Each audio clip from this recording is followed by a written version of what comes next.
triplet, like the triplet Onk sisters. Mm-hmm. You're welcome.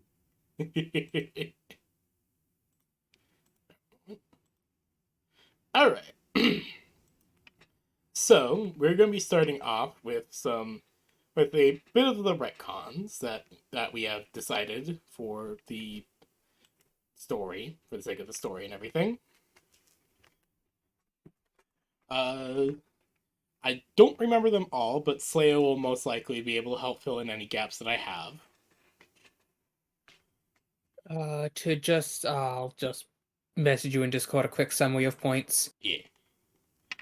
The major Uh, ones for sure is that the Rem are no longer in the middle of a civil uprising. Well, no, that's not a retcon. That just resolved itself in Yeah. the week time skip. Yeah. So there has been A a minor week time skip skip? with. Oh, what? There was a week time skip? Well, no, more like a 2 week time skip or 2 to 3 week time skip. It usually just depends on how you want to look at it. Anyways. So there has been a minor time skip in the future.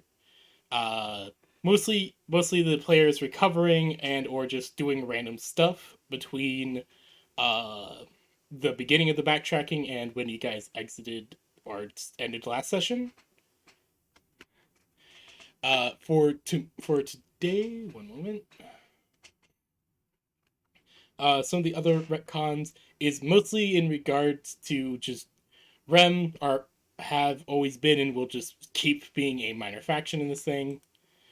They won't really come up anymore. Lyrell has no major connections with the HUS or Ravagers military. Mostly just like random people she knows. Nothing really of her in power. And a retcon of Lyrell was basically in the ventilation system, and it wasn't trying to. It did scan like the blink reactor and nanoforge and stuff like that. Mostly just like different things, like she was scanning wiring and stuff because Ram had to make sure what they're working on and stuff like that. The for security on those. And also the Rem have returned the ships that they had gotten through repairing repairing a small contingent of the fleet, and also just giving over a bunch of stuff relating to Bethesda Studios, primarily stuff from their homeworld, including two event AIs and a bunch of random circuit boards, data, and a few other things. Yes, Mr. Bones is there, Jericho. Pleased to meet you. It's the event AI data core, which these things are fucking massive. So yes, the legal issues between the Ram and Union have been resolved. For the most part. Because the scene of her scanning the nanoforge and blink reactor was purely my character introduction, meant to show how the Ram are used to walking in repairing stuff in the galaxy. And so didn't think it would be wrong for them to figure out how stuff works so they can continue doing that. It was never meant to cause issues, but since it was, it's easiest to just retcon it to her being in the ventilation because the security on those two rooms was too tight. Yeah. Because, like, those two things I'm are just very imagining, important. Just imagining Jericho hearing Lyrell in the vents, pokes his head in, looks around, sees this cat girl in the vents, is like, sus! Yes, she was Among venting. Us noises. Among Us noises. But I've been watching too many Source FNAF security breach meme animations lately. And I'm not even that into FNAF. Like the community just makes a lot of fun stuff. I am into FNAF solely because of MatPat and Markiplier. Oh, so it's like Matt I appreciate Pat constantly going insane about lore and FNAF. Like, I appreciate the series and how much it has become a drain on Matt mental health. But like, It's entirely a self-imposed madness he's given himself. I can't really feel bad. Yeah, no. What I cannot believe is that Matt Pat hasn't even mentioned mortar drones, a brand new startup that's becoming hugely popular, and it's all about mysterious lore filled with dead children, and he hasn't even looked at it. It's that popular? I heard like one person mention it, and then everyone else in the Discord told them to stop talking about it. Probably because they wanted to make sure that you were not spoiled. No, it wasn't. Honestly, I don't know what. It was a murder drones are dumb. Move on. Oh no, I quite like it. It's I like it. It's fun. Very interesting. I am thoroughly confused. Liam Vickers is a guy who just creates batshit stories that are amazing. I went through the whole setup mobile security code. I got my security code. I put it all in. Now I'm just back at the setup mobile security code screen. Now, what am I supposed to do now? Log in with your security. Try logging into the game with your security code. You have the authenticator. You have the authenticator app on your phone ready to go. Yes. No, that never came up in the instructions. You should have set up your authenticator on your device and gotten a seed code to put in. No, I just clicked set up new mobile security code. Okay. And that sent a new security code to my email, which I had to put in the one-time password thing, which I did, and then it had me log in again, which I did, and now I'm just back at the set up your security key. That sounds like you've set up your account security, but not your security. But not your authenticator. Okay, that sounds weird, but okay.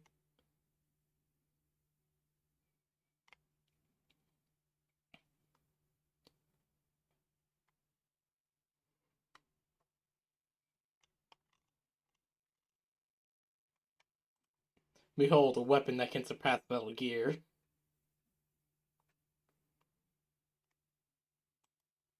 The knife-wielding tentacle. Mm.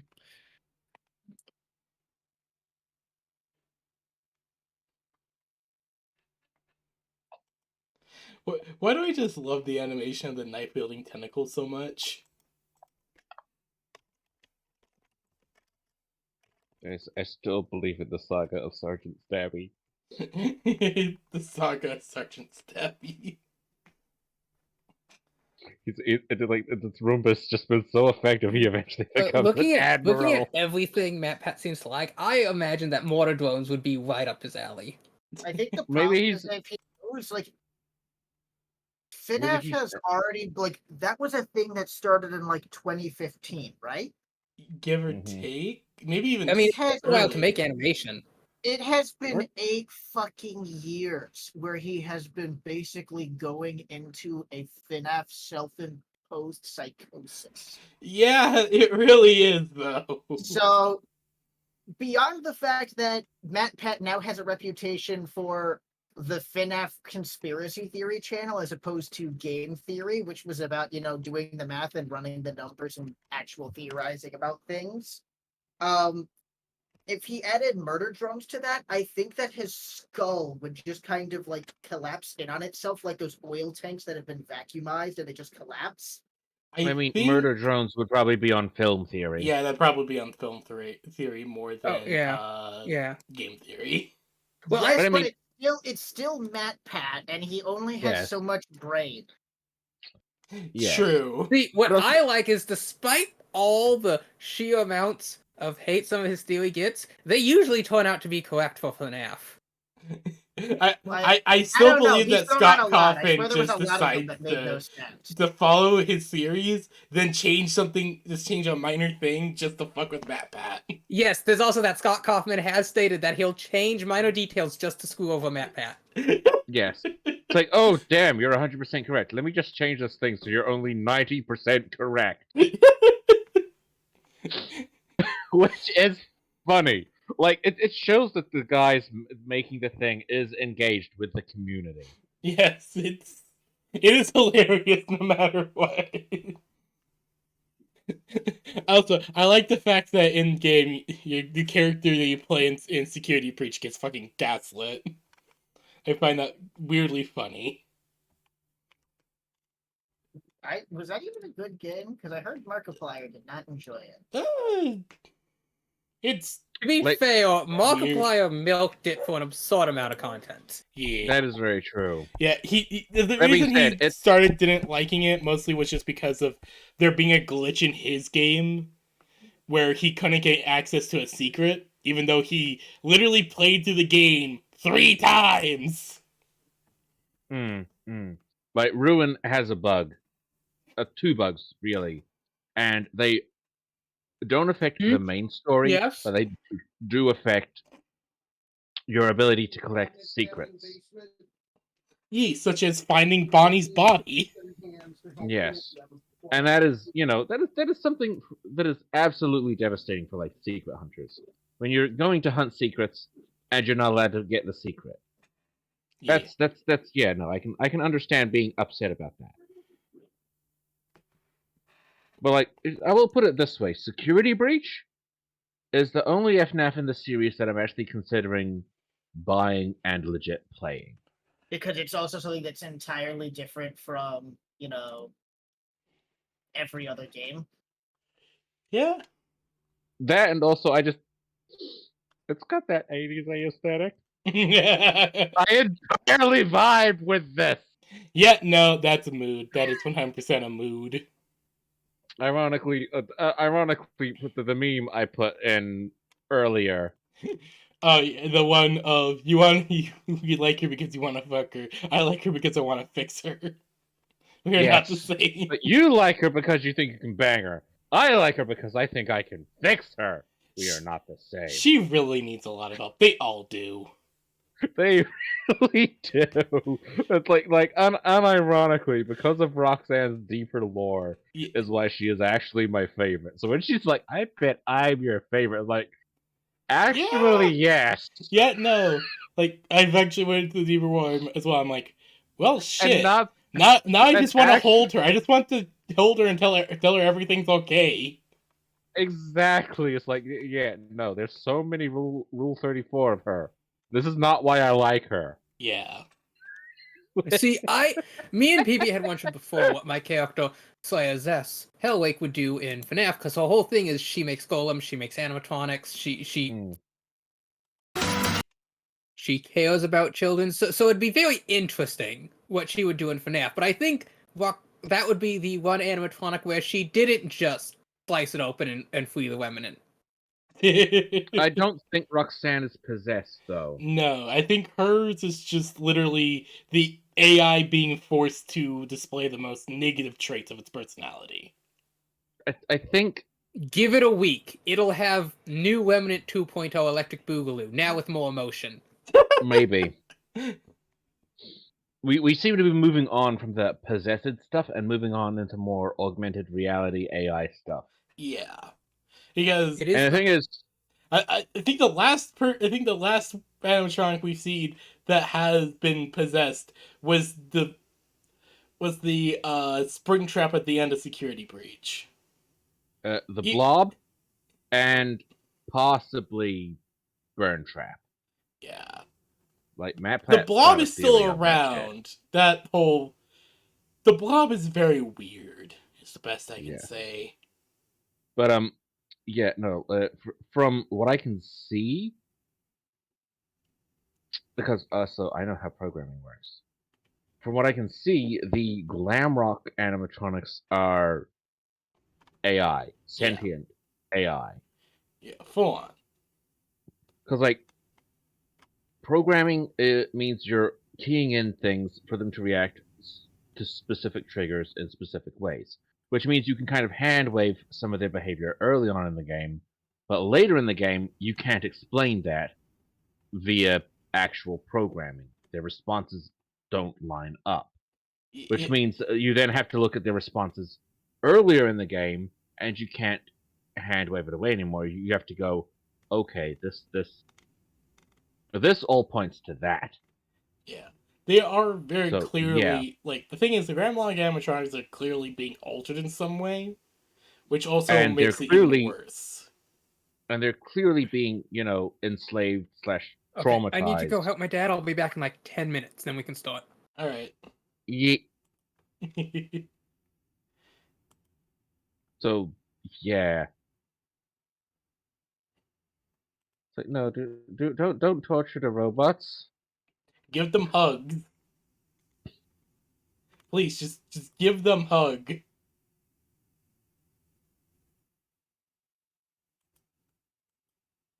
That's literally all I can say. Just give them hug. Just give them hug. Make them feel safe. Mm-hmm. They've been through enough trauma. Freddy has clearly Yep. seen some shit. Like we literally, Gregory, the psychopath that he is, tears apart all of Glamrock Freddy's friends and shoves their organs into him. Yeah, that is super traumatizing to him, no doubt. Like, Gregory gives me the same vibes as Macaulay Culkin. Like, that just gives me, like, poorly sum up the plot of a thing that makes the hero sound like an absolute psychopath. Yeah, exactly. The main character tears apart his newfound friend's own best friends and shoves their organs into him in order to make him stronger. Right? Like, this just says, Yeah, no, that is actually incredibly fucked up now that I think about it more. It was already pretty fucked up, but putting it that way makes it even worse. Exactly. And the worst part is they're still alive after it. Yes. So they're probably in like so much agony. Also, that moment where Markiplier's just sitting there, not pushing the button on Roxanne. It's like, God damn it, no, stop it! You're making me care for the robot chick. And then she just comes back later, so it's like, oh well, all that emotional investment kind of just died. Yeah. Again, it does feel like they had ideas, but they just couldn't really pick and choose. Like, it feels like, especially for that ending in Ruin, it definitely does feel like they kind of wanted to go both ways, but like, you turn off Roxy. That is a big emotional point. Because it's very clear that your character likes Roxy, and that Roxy doesn't even want to hurt her. They want to go after Gregory, because Gregory took her They only eyes. want to hurt Gregory. They only want to hurt Gregory because they're programmed to go after Gregory. Yeah. Cassie is a normal, full-profile guest. And her father works for the company as well. Apparently. Yeah, apparently. So, yeah, they've got guest profiles. And again, they're programmed to recognize guests. But because Roxy didn't have her eyes at that time, she couldn't tell that it was, well, Cassidy. She had to rely on voice. She had to rely on, voice identification. Yeah. And once she does, she's just like, oh, fuck, sorry. Which is really weird and interesting. Like, again, her reaction there says more than programmed response. It says that she's a full-blown AI. Yeah, no, it's very clear that she realizes, oh god, I did not mean to do that. I am so sorry. Like, it isn't programming error.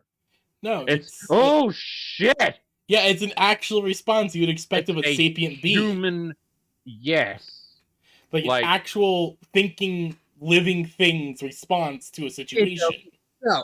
Well, that was a very fast 10 minutes. Out cabinets in the basement so that the people could come and put in new supports for the house, but the screws are so old they all immediately strip, so we're just gonna have to cut it out. Ah, okay. Oof.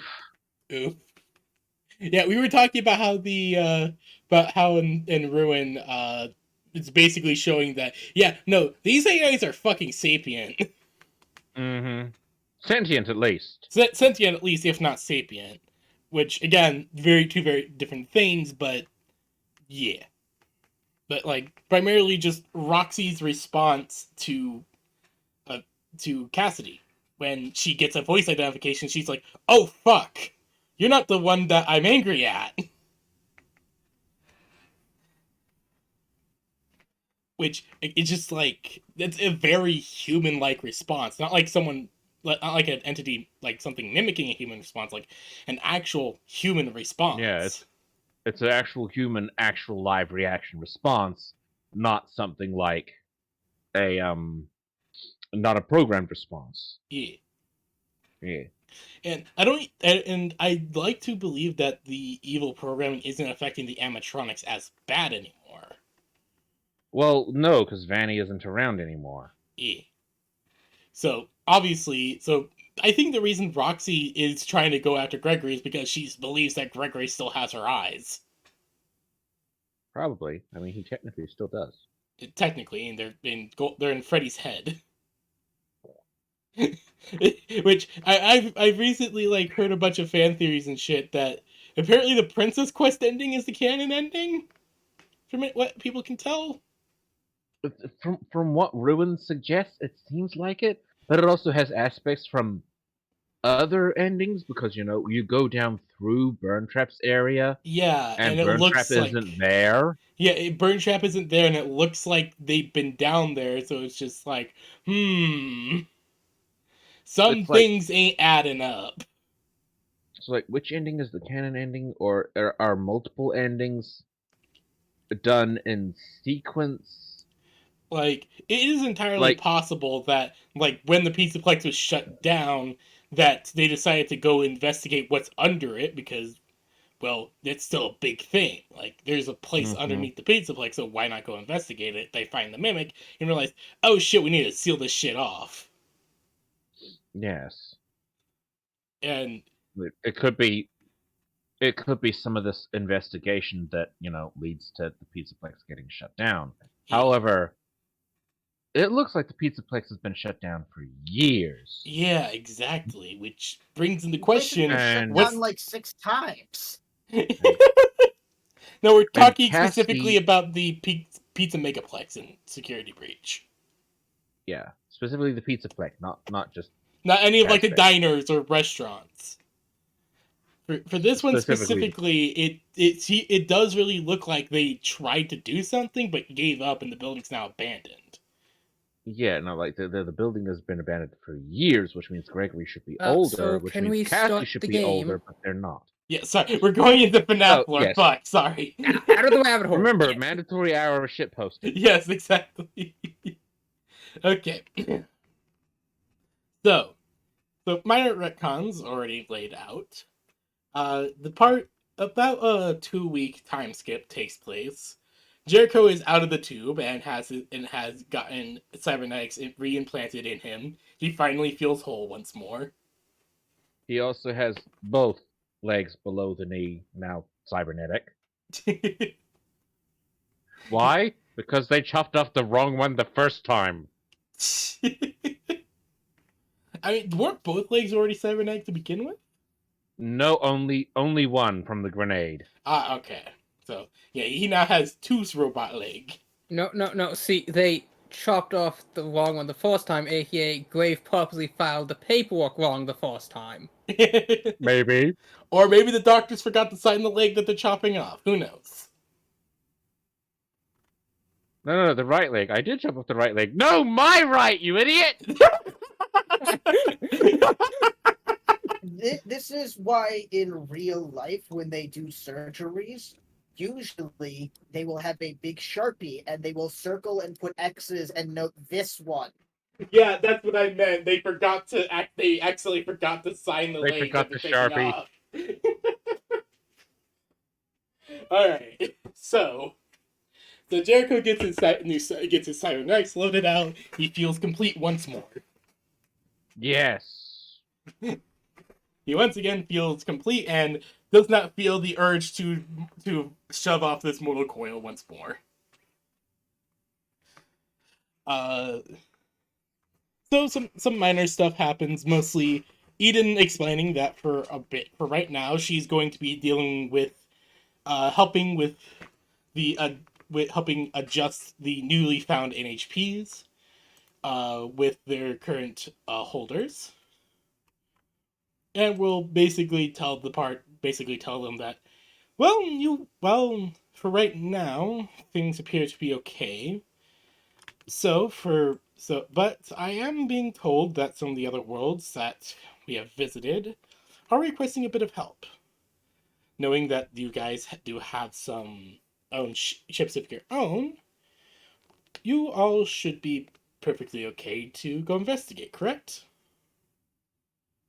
Yep. Lywell nods.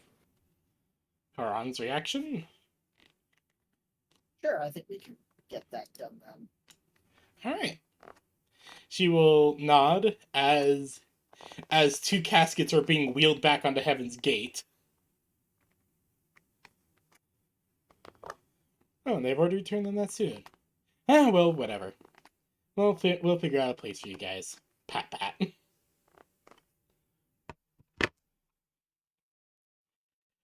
So you guys are so you guys board whichever ship you guys want, the Starship Velociraptor or the Sucker Punch from God. And I assume Haran is taking Sucker Punch. Most likely. Wait, wrong map. What is this? Oh, this was an early combat map. I was about to say, it looks like this thing's already half done. Yes, sorry, this is an early combat map. When they first arrived on home. Okay, there we go. And this can just go yeet. Alright. So you guys once again find yourselves over home, deciding to backtrack the worlds that you guys have visited in the reverse order that you visited them. Which one was home? The People's Stone homeworld. They just call it home. Oh, right. They just didn't really think of a different name, which is this is our home, so it is home. No, I like to imagine most places do that. Our sun is Sol. It's the only one. Our moon is Moon. It's the only one. Our planet is Earth. Home. I mean, you have Avon, right? We approach the castle of castle town of town. You're in the country of country.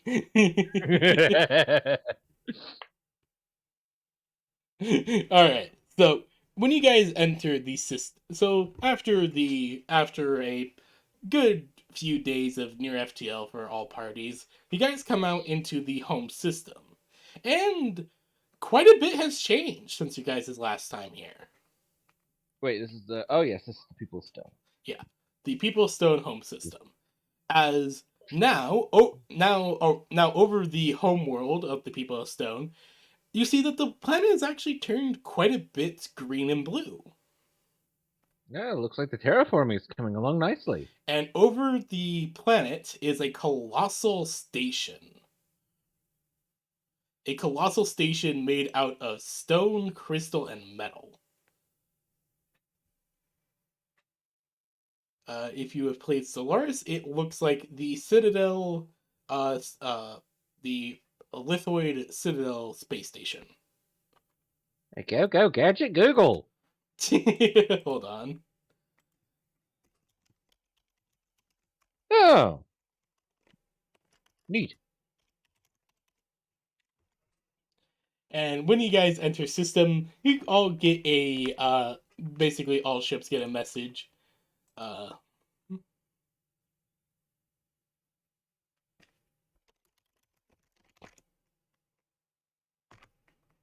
You all get a message requesting ship identification and reasons for being here from what's clearly an HUS personnel. Lywell would speak up. This is Captain Lywa Ankh of the Starship Velociraptor.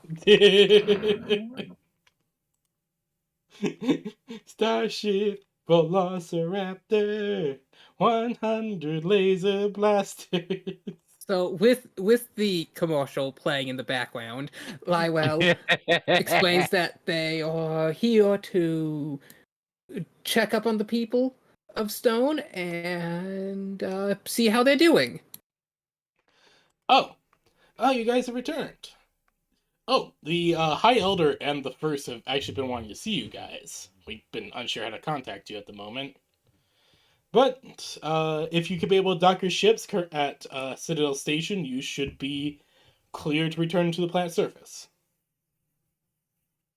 If it's all right with you, I think we'll just pilot down there. These ships are re-entry capable. Of course.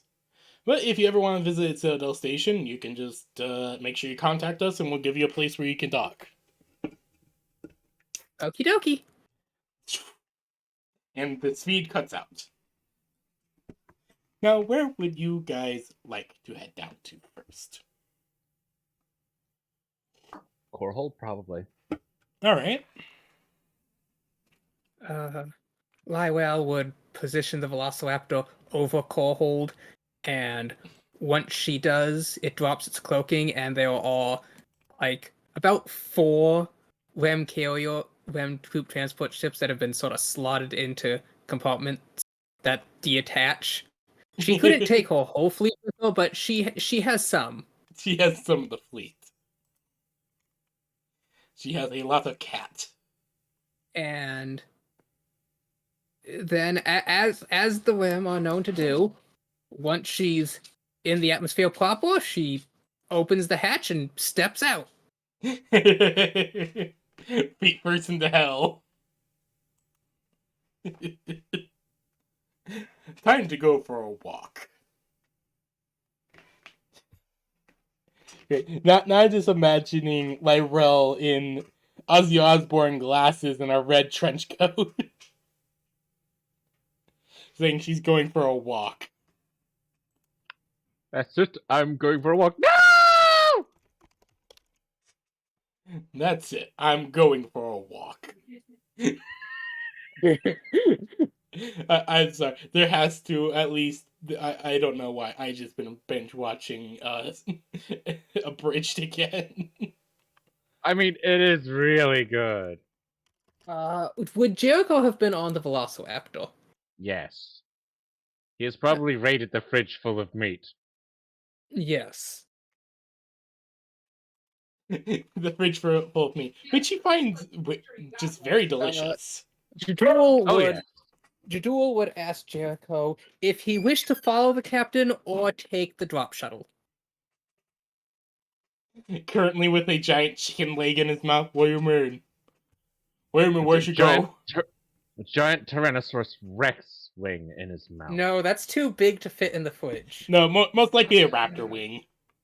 Raptor wing, then. Not ring, but you get what I mean. Drumstick, basically. Raptor drumstick, yeah. Good, nice big haunch of meat. Just Like, what do you mean? Where'd you go? My legs have improved. Let me take less fall damage. They do not let me do re-entry. I'm taking the drop ship. Meanwhile, Lyrell just chilling back, listening to orbital drop music or something. Lo-fi beats to orbitally re-enter too. Yeah.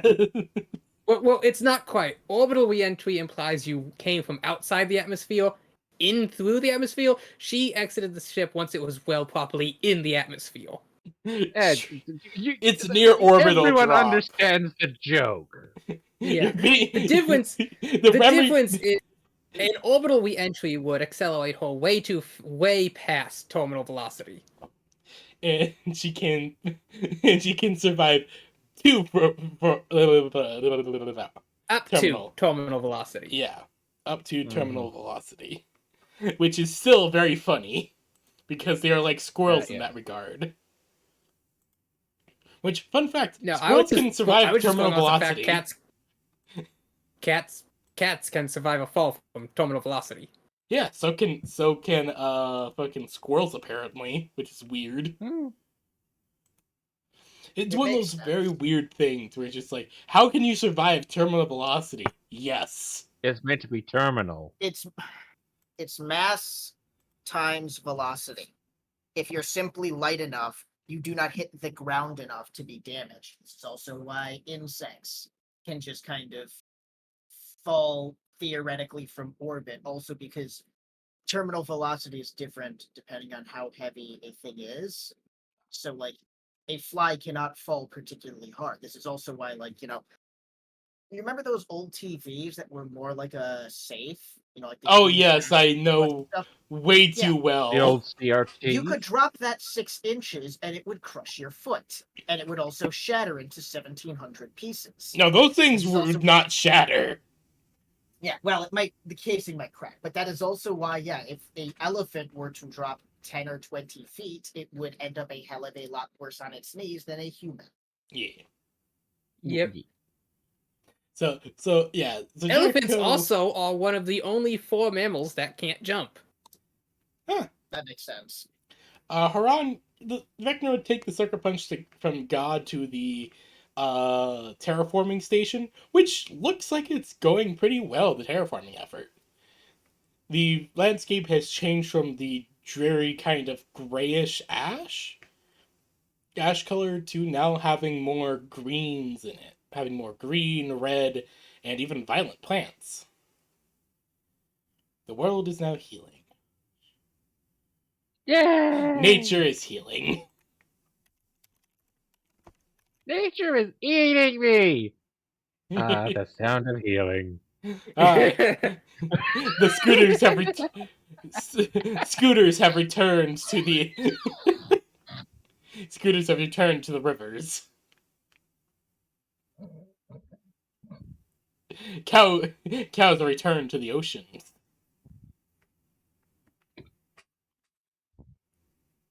You have cows in your ocean? It's an They're internet. called manatees. It's a joke from Internet Historian doing his COVID videos. During the Nature's Healing segment of it, he just started listing off things. Okay. So you guys arrive at the terraforming platform, and he just basically says, "All right." Well, I won't really know what he says, but he lets you take a shuttle and go wherever you wish. He'd probably say something like, I need to do stuff. Yeah, I need to quickly do stuff. I need to check if the God Machine is working properly again, and I need to check on the terraforming efforts and yada yada. No. In as many words, I'm gonna do stuff. Shuttle to that way. Yes. Bye. Yeah. Like basically that many words. He just goes full business mode once he's on board this terraforming Probably. station again, which is Well, actually- visible from orbit. It's big. Yes. I think one of the first things Jericho is going to do Yes. is to go and visit Vix. Ah, yes. So he gets on the shuttle. He lands in a parking lot, which is still there. The lines are starting to fade, but there are some other vehicles there, mostly military convoy vehicles or common all-terrain vehicles that you've seen around in other HUS areas. And so you head into Courthold. Inside, it is nowhere near as crowded as it usually is. There's still a lot of people, both humans and people of stone there, but it's nowhere near as crowded.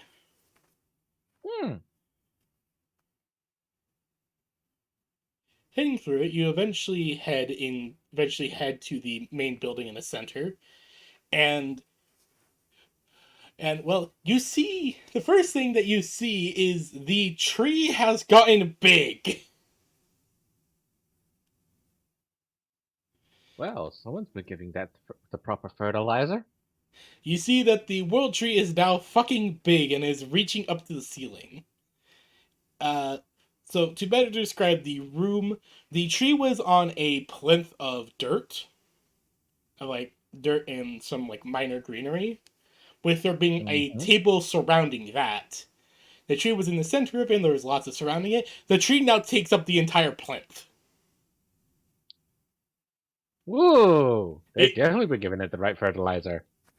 You see some members of the People of Stone running around doing stuff. Some HUS scientists and military personnel just doing stuff as well, standing guard, looking at documents. Some people who clearly look like businessmen or diplomats going around to different areas.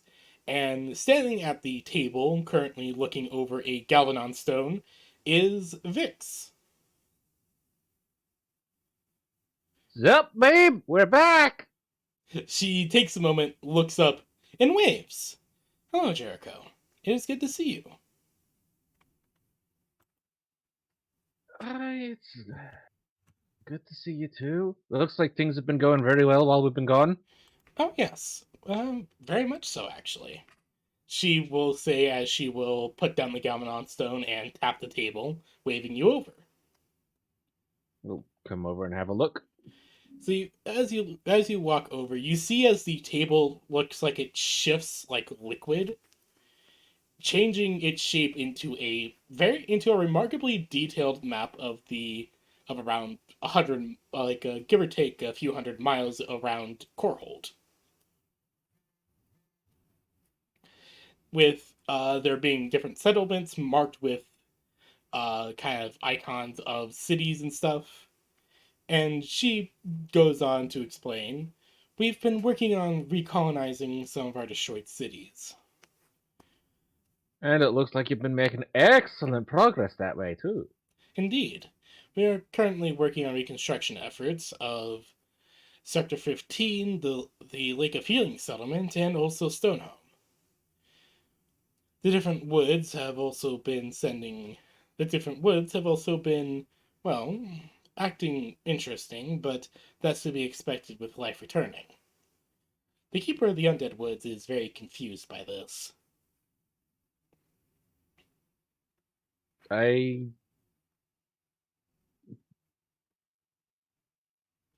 Is something the matter? Well, no, just a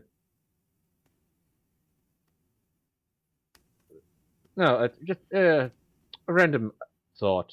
Nothing worth mentioning. May I ask what the random thought was? Out of character. If the undead woods became living again. Oh god. They're no longer the undead woods, they're just the living woods. They're just the woods for short. Yeah, the woods. It's just the woods. Just has a random thought about what if it's no longer undead? No, that doesn't matter. Yeah. She does explain that there is a bit of an issue going on with the city of the first, but that is mostly stuff they're trying to figure out in regards to the strange nature that Vecna had created there. Alright, well, I'll tell Vecna, and all of us and Lerel and everybody will probably stop by and see what's going on. That'd be much appreciated. We have dispatched a keeper. One of ours has recently come forward wishing to become the keeper of those woods. Or, well, that area. We haven't heard anything back yet. The entire area is cordoned off for the time being, under orders from Eden. How far is Korhold from the city of Faust? A few, give or take a few thousand miles. Okay. It's pretty far away from Korhold. You need to either drive there or, well, maybe not drive there, or fly or drive there usually. No, more like a 800 to 900 miles away, give or take. I forget how big a mile is at times. Sorry. 1,604 meters. Alternatively, 8 furlongs. You need to be driving for a while in order to get there, or need to take a shuttle system there or something. People of Stone don't mind walking; they just don't mind it at all. But yeah, for right now, it's under quarantine by orders of Eden, mostly just because of the fact that an NHP cascaded there, so it's a bit of a weird area right now. So for right now, the area has just been cordoned off until either something bad happens or any weirdness stops.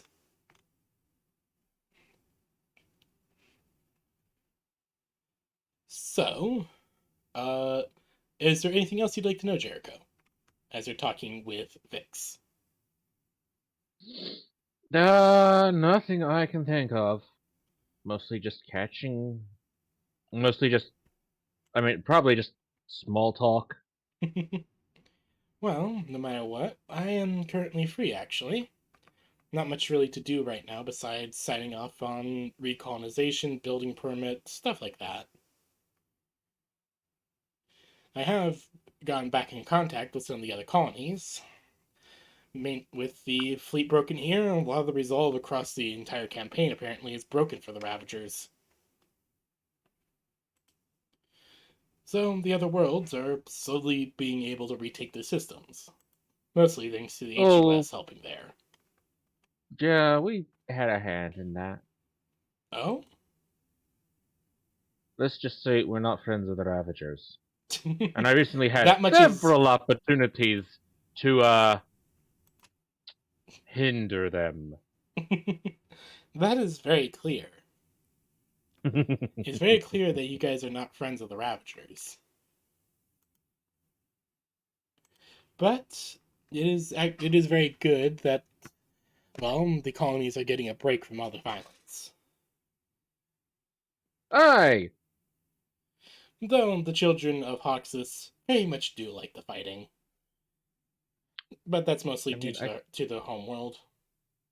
I mean, I can't blame them. I quite like a good scrap myself. That's one of the reasons why becoming a Lancer was so good. Vix just taps the table again and it shifts again to the average fauna on Hoxus. Oh, those are some big beasties! They fight them daily with a bunch of short humans. I think I know my next holiday destination. She does explain that they work with the Dwarven Mining Corporation to basically draw out the different resources of Hoxus, which has proven to be a huge boon for the HUS economy. It probably would be. As Hoxus is apparently a very resource-rich world. It's mineral dense. The mineral. Become goats, eat rock. I keep thinking of Seth's video of Deep Rock Galactic, where he just says mineral and it's a goat licking a rock while on a 90-degree hill.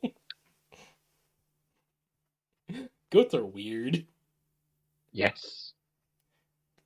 So, while Jericho is having a conversation with Vix, what is the Lyrell doing? Well, it would take him about between 5 and 7 minutes to fall from the upper atmosphere into Corehold. During that time, she would have called the first. The first do respond, and they are very happy to hear from you. Ah, teacher, it is good to hear. How has dealing with the problem from earlier been dealt with? It's been resolved. That's good to hear. We're currently helping rebuilding a stone home. Where's that? You get you as you're asking that, Orby opens up a map of the area and shows basically shows this map with a bunch of road systems basically. Liquid Ravageur territory. It is exactly this map. They haven't had time. They haven't decided to update it yet. I don't see Stonehold. Stonehome. Oh, Stonehome. Yeah, sorry. I need to. I never decided to edit the color of the text for some reason, even though sometimes it likes to overlay. So let's see. Lyrell's above Corehold, which is not on the map. Oh, Vector is currently covering that up. Oh, okay. Sorry. So, and there's the City of the Forest, so they're about the same distance away from Corehold. Give or take. Lyrell would have to send a shuttle to pick her back up as she would head over to Stonehome. I just imagine that Lyrell just falls through the roof into the area where Vix and Jericho are having a conversation. That's like 60 feet of bedrock. True, but it's still a funny thought in my mind.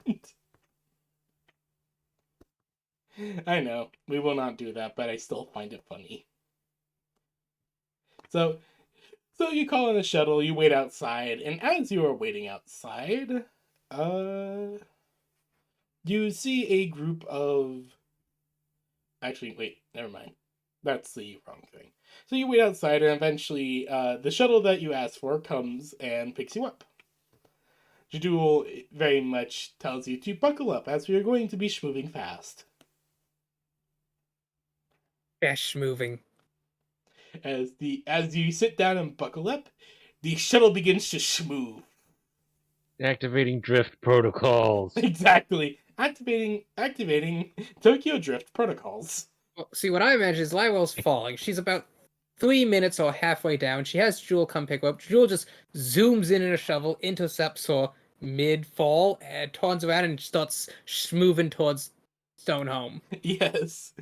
Engaging Tokyo Drift protocols. And just Activating. Eurobeat starts Oh no, blasting. Jewel's been on BlinkTube. Activating drift protocols. Beginning Eurobeat playlist. Exactly. As Eurobeat begins just to blast out of speakers as the shuttle just moves and drifts down the roadways. Completely for no reason, because it could just fly straight there. Yeah, no, she's having fun with this. And Lyrell would have allowed this. as after around half an hour, you eventually yeah. Jadul's been watching Jericho's driving. She saw Why do you do this? There's no point. You don't need to. Yeah, but it's fun though. You should try it. No. She saw his episode of Jackass. My name's Jericho and welcome to Jackass. She's just been observing Jericho watching Initial D. Alright. So eventually Lyrell will find herself at Stonehome, which is currently in the middle of being reconstructed. Finding the first is not exactly a difficult process, given that they do stand over most of the other buildings. They don't just stand out in the crowd, they stand out in the entire district. Yes. As they are currently working on constructing either a building or getting rid of rubble and stuff like that. Lyrell would walk up. They take a moment to realize you're there and go, "Oh, you're here." Lyrell smiles. How have you been doing? We've been doing fine. It is good to be of use to our people again. Is your body holding up all right? Indeed. You have done very well constructing this. I'm glad. Though the warrior does miss her spear. Her spear? Yes. We made you the best spear we could. Oh, this is a perfectly great spear. It's just that the part of us that is the warrior does miss her original one dearly. Though this one does work greatly. What happened to it? Do you have a blueprint, or? Well, one moment. They kind of have a blank look on their face as they disassociate for a moment. To be fair, their face really doesn't make expressions. Yeah, it looks like a fairly blank face, as much as their face can look blank. And eventually return with... Blanker than the usual blankness. Yes. As they do eventually come back with... apparently, Warrior through it. So it's just lost? We believe so. She threw it into the sky, she says. It's stuck in the moon like a spear of Longinus, isn't it? No one's been able to find anything up there. God damn it. Where was she? When was this? I mean, we could try and scan the local area. We sent it. They sent it long ago. Exactly when is fully unknown, but they take a moment and will kind of like kneel down and open up their palm, where one of the crystals will come down from their kind of angel-like wings that the Rem had made for them, and it will shift and morph into a crystal representation of a dual pronged spear. Iowa looks at it. It's. Lyrell I want to say immediately I've. recognizes it. Iowa says, "Oh, that's a spear." Yes, it is the warrior spear, or our spear in this case. How big? They take a moment, kind of like because they kind of like think for a moment and kind of make around a good estimate with their hands. It'd be like a good like 10 feet long. Huh. And it's that color, right? Yes. When did you say you threw it? If you a long time ago, we cannot fully remember. It was mostly in response to one of the things that you and the middle one had told us.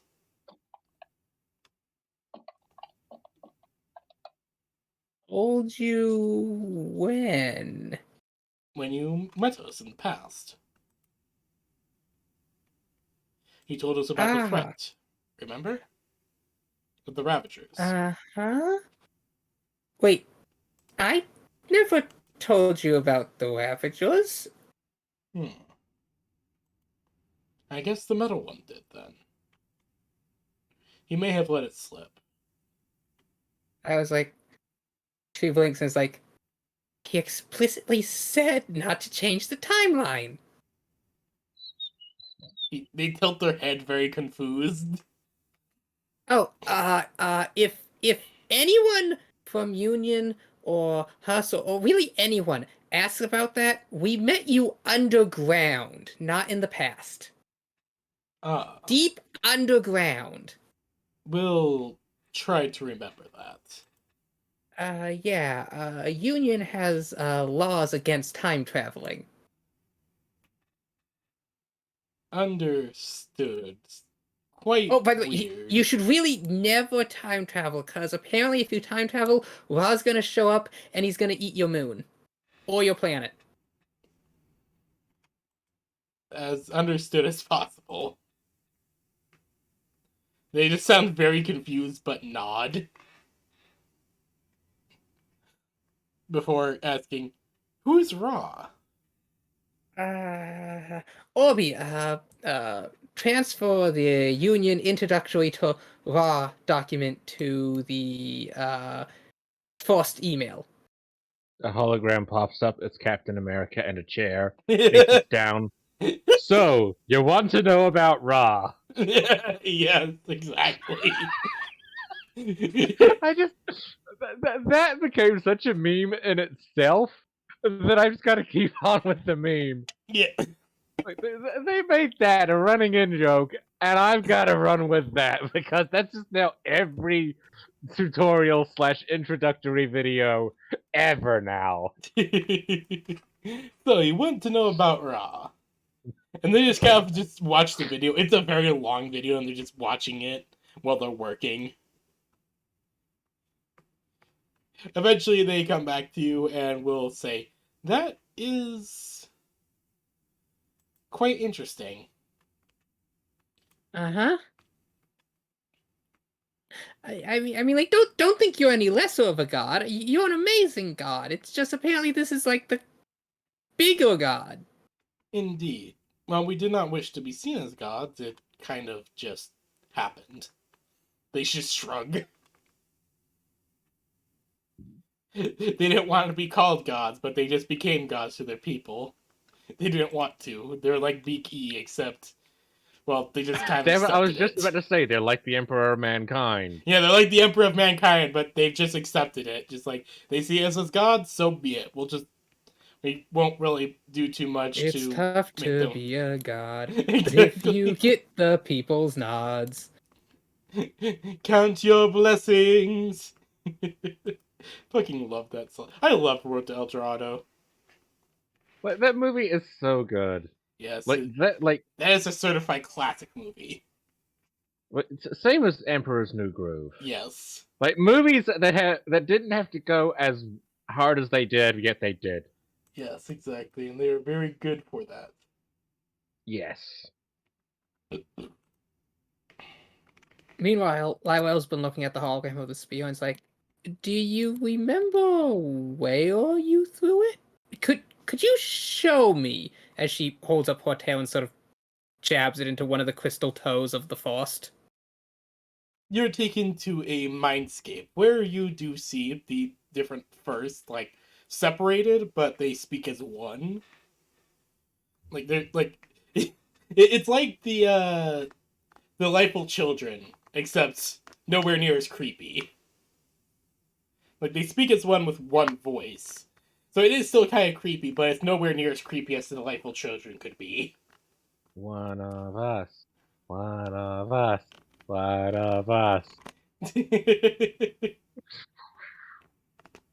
As they will show you a star map of the local cluster, and will point out a specific star.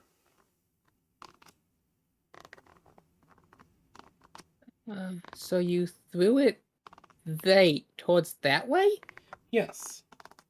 We were told that there would be Ravager presence there, or at least something that would lead to it.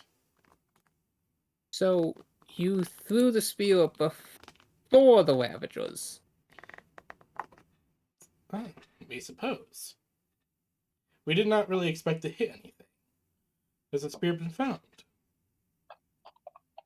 How fast? Do you have the memory of throwing the spear? They would all nod, and we'll show a memory from the warrior's perspective of them on top of Cordhold, which is literally on top of the Titan. They're literally standing on top of the Titan and readying and chucking the spear into space fast. Wait, what's that the warrior's holding in their other hand? In the specific memory? Yeah. In the other hand is it looks like some sort of shield. Uh-huh. And as the memory just kind of like replays a bit, you just see the spear again, and you just feel your blood running cold. So Lywell starts like moving her fingers as she's doing calculations. So if it's about that long at that trajectory, that angle, based on that star constellation, Lywell pulls herself out of the mind. Accounting for stellar drift. Based on that calculations, the launch of the angle at which it was launched, the altitude, Orbeez, pull up star maps. Orbeez isn't there. No, she pulled herself out of the Faust. Oh, okay. Orbeez just pulls up star maps. Jujul, come pick me up now. Of course. As soon as it says of course, you're suddenly in the shuttle. Get back to the Velociraptor. Of course. What is the matter? You seem frantic. Quickly. Of course. And you are taken up to the starship of Velociraptor very quickly. Lywell goes to the Velociraptor's holodeck, plugs in Orby, and begins comparing star constellations. Let's see. As she's like, and then she calls the people of Frost, and you say you threw this after we left, After but before a few but thousand years after you left, correct? a few thousand years after you left, but before you had to fuse into one to help save the planet. Yes, it was one of our final actions before it. Jadul will get a call on his console. Wait, what? Jericho. They both start with J's. Okay.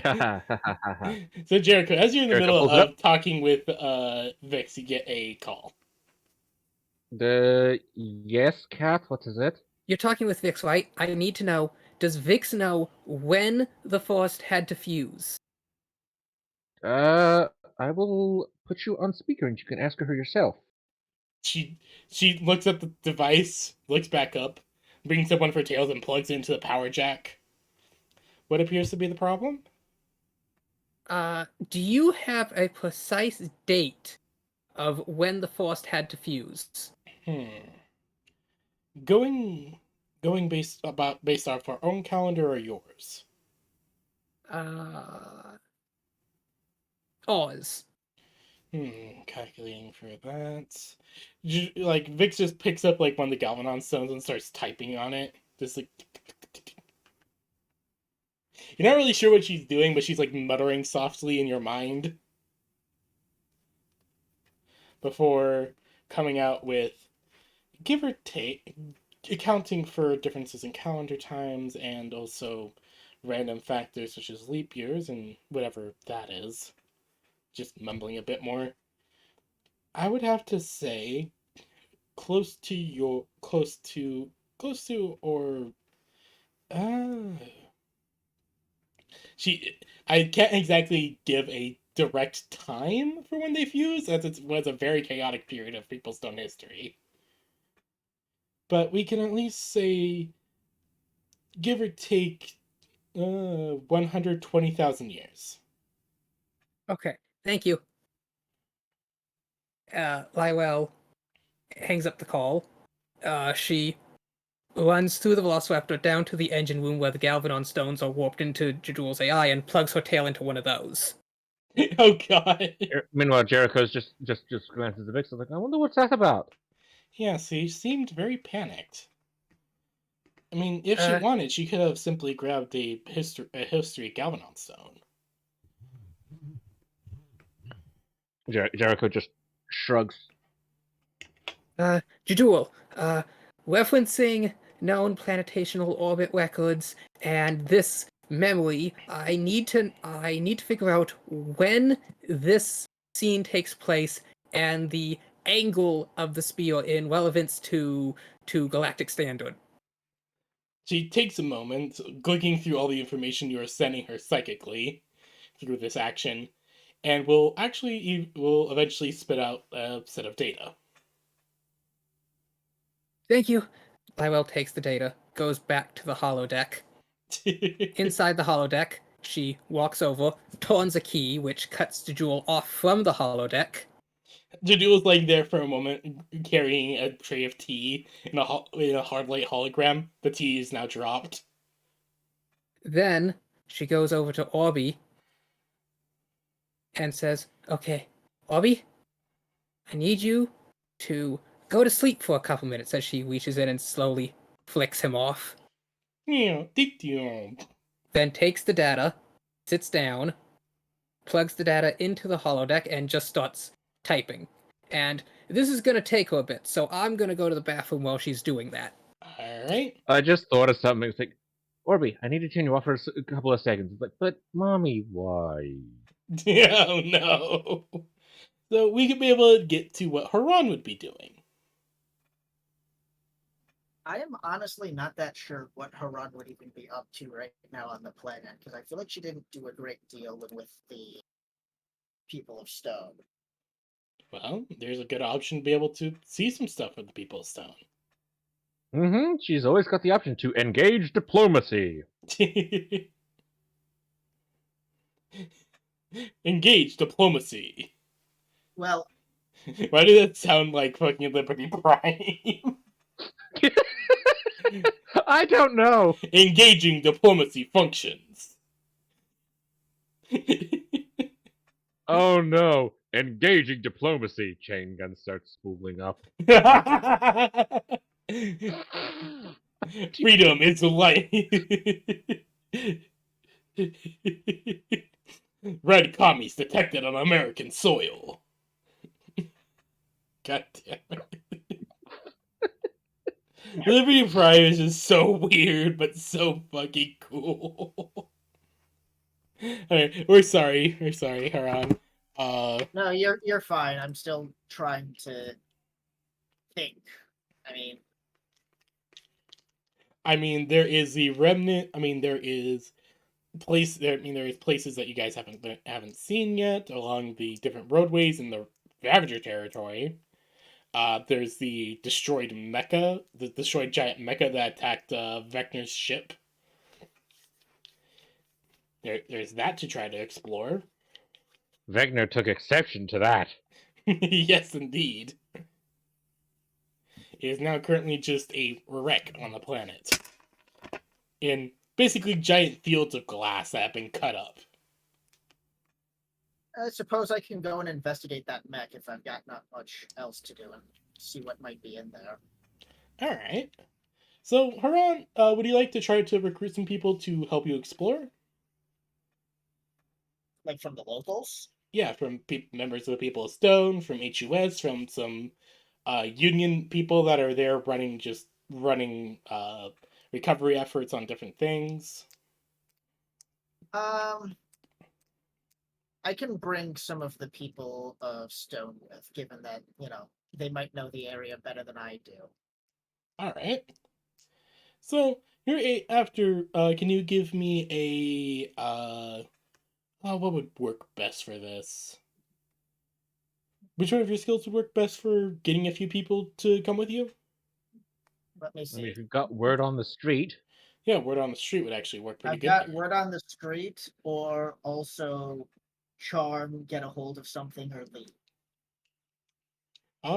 Charm would actually work pretty good here. They should give me both word on the street and charm. That's the charm. They are very charmed.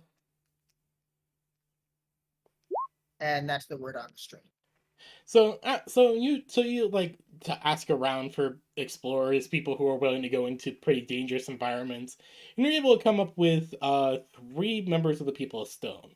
One being of the shifting kind, the ones that look like a piece of crystal with stone that is ever shifting around it. One of the standard People of Stone, or not one of the standard, more of one of the Children of Hoxus, and a Rocky. Rocky! Not the Rocky, but a Rocky. That is now the unofficial name of that subspecies. I see.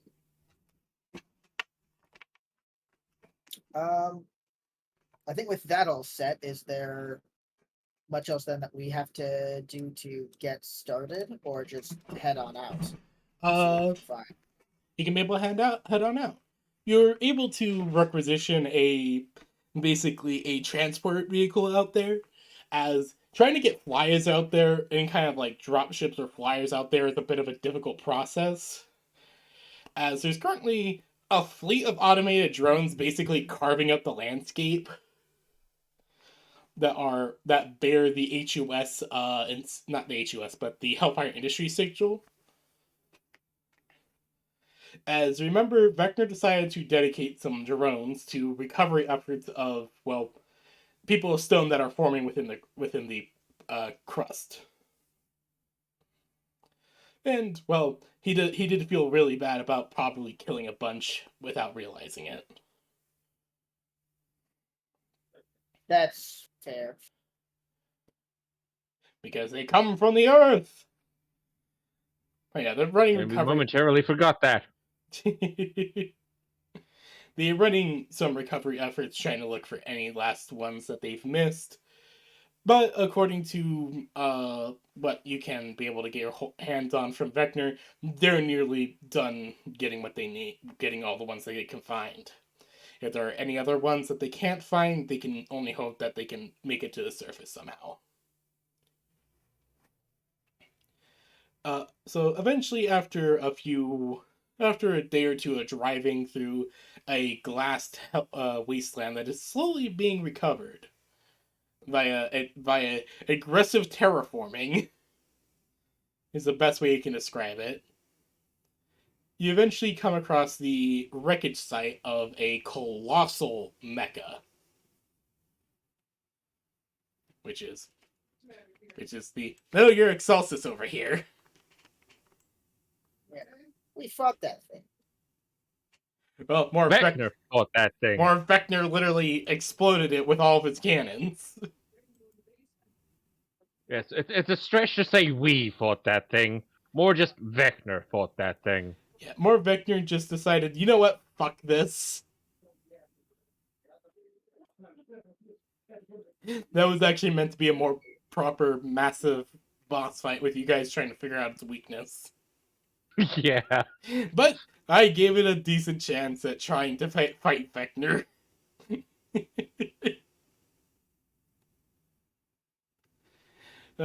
So Who wins? One middle boy or a spaceship? The one middle boy gave it his best. Middle boy did try.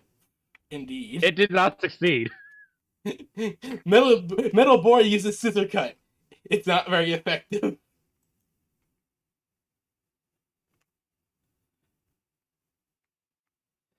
Alright. So you are so after a few days of driving, you do eventually come up to the edge of the wreckage site. It is a massive thing. Like, you were surprised that the Ravagers were able to hide this thing at all. With you eventually finding an entrance to it and leading the group inside. I just thought of something. Oh? How did we hide that? I don't know. By all rights, it doesn't make any sense.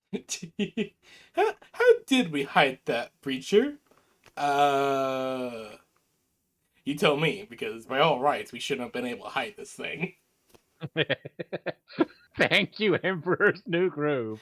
Oh god, that movie is so memeable. What the fuck? That and Road to El Dorado, like again, both of those had no right going as hard as they did, and we are all the better for it. All right, where were we?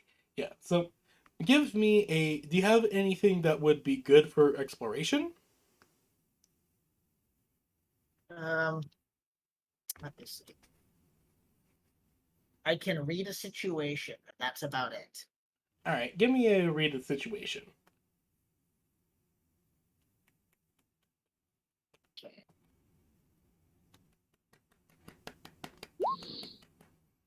Oh, that's a crit. So you take a moment to kind of like survey the area, and you're like, yeah, this is going to be dangerous. But that's cool.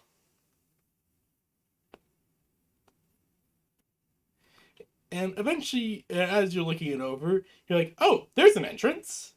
And lead your small group of people of stone into a broken open part of the giant mecha.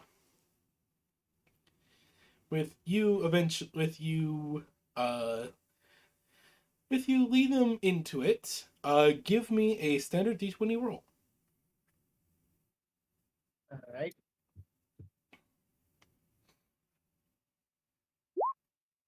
9. Oof.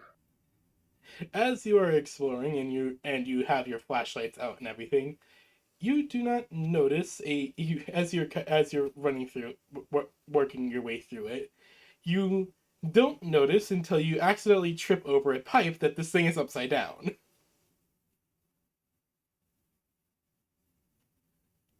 Huh. You trip on a pipe and end up falling on your face, and you're like, wait a minute. Why is there a lighting fixture in front of me?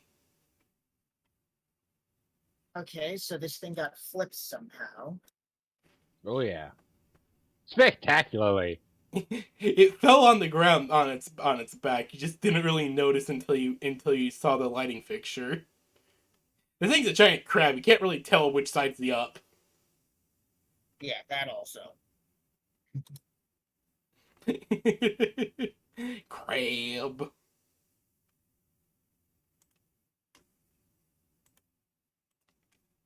I think with that set, I see no reason to not push in further if we know where we're going with this.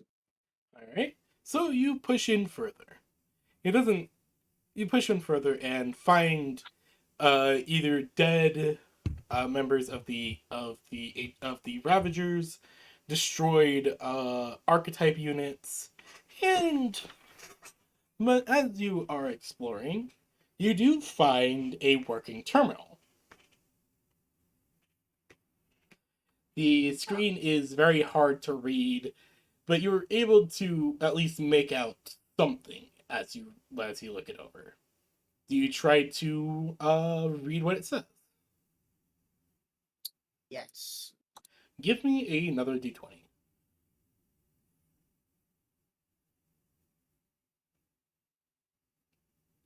To attempt to read. Well. All right.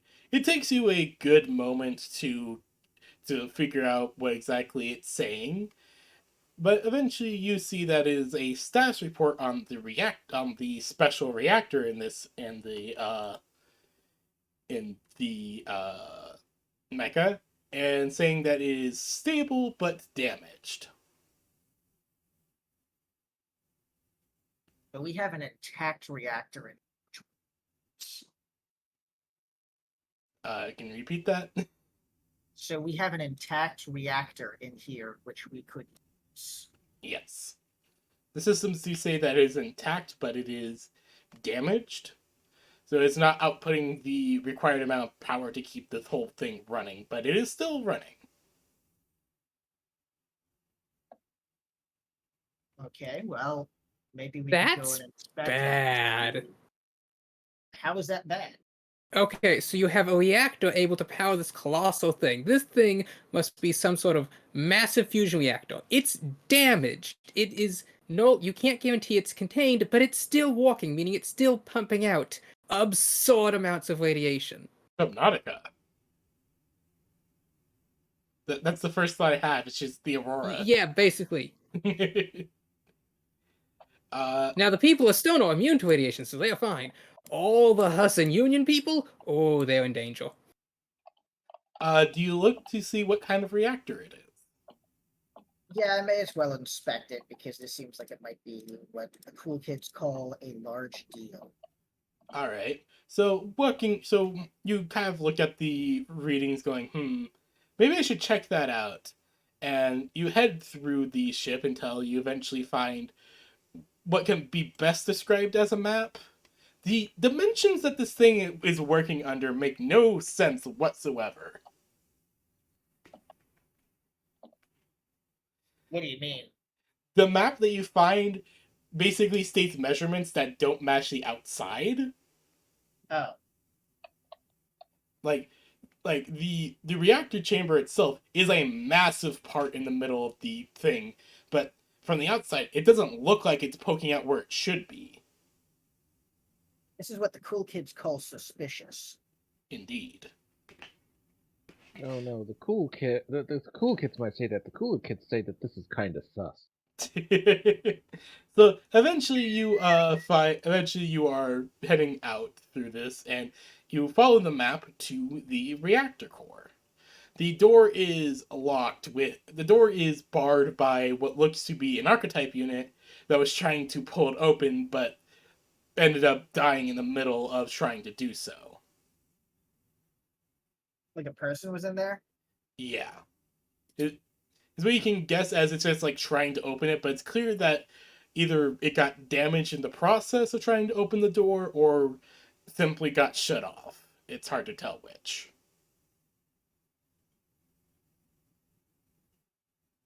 I expected to see what may have been a cause. Nothing from what you can tell. There's nothing really off about this archetype unit. Even it looks like it's in perfect condition. Doesn't look like it had like a reactor failure or something or what. It's just a big metal person. But still shut off for some reason. Yes. It is, as the cool kids would say, sus. Indeed.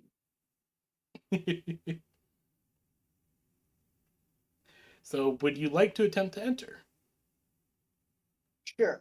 Do I have any of us have a Geiger counter on it? Just in case, to keep an eye out. Yeah, you actually have a Geiger counter built into your suit. Okay. And so far, it's not reading any radiation whatsoever. Oh, that's good. So you look to the group who are just like, all right, hold on.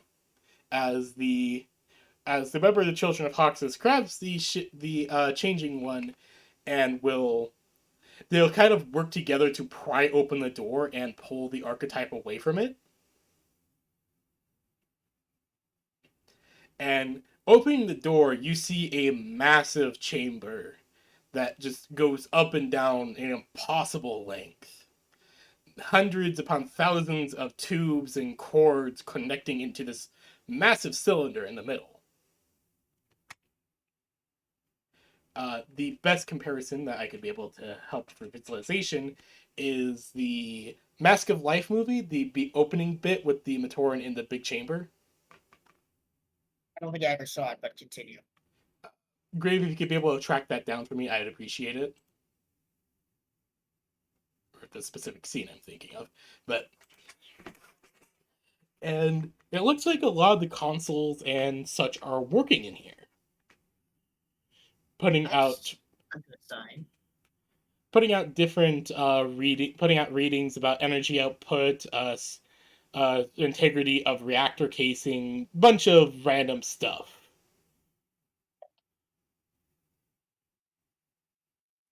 Is there anything you wish to do?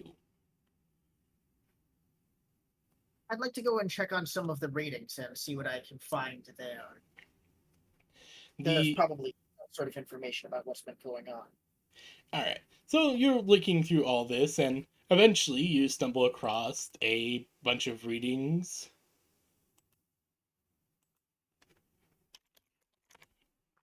Bunch of readings for the power output, which is kind of massive for what you, for what this, from the size of this thing, it's a massive amount of power that is being outputted by this thing. With there being with there being a footnote on the reading saying specimen intact, output continuing.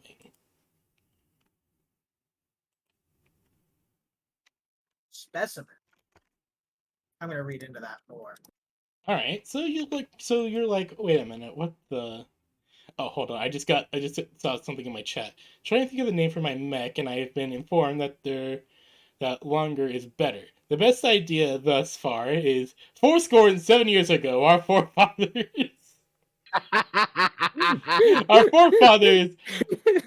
brought forth upon this space station a new mech conceived in a library and dedicated to the position that all men are created equal. Oh god, that is a good copy pasta.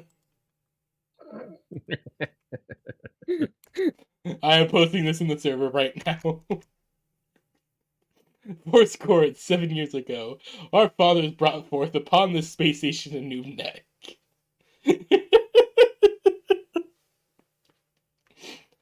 Oh dear god, that is a very funny name, my good sir.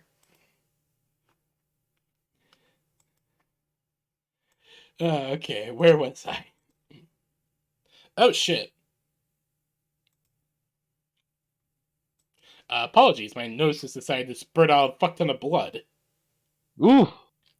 But Hold on, I need... Like, did it do an anime style though? Yes, actually!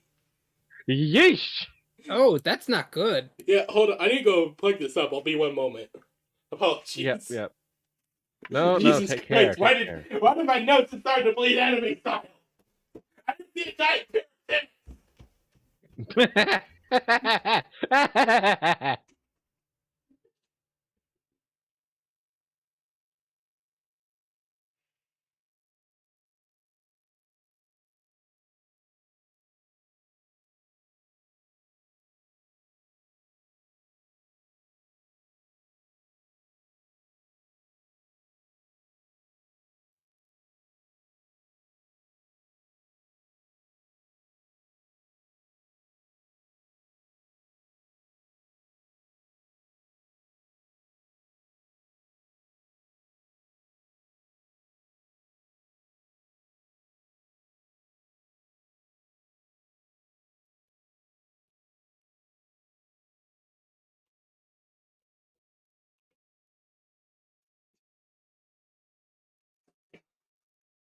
Oh god, that was very weird. I just swear, I'm looking at my chat, and all of a sudden just a spurt of blood just appeared out of nowhere. That was very weird. Anyways.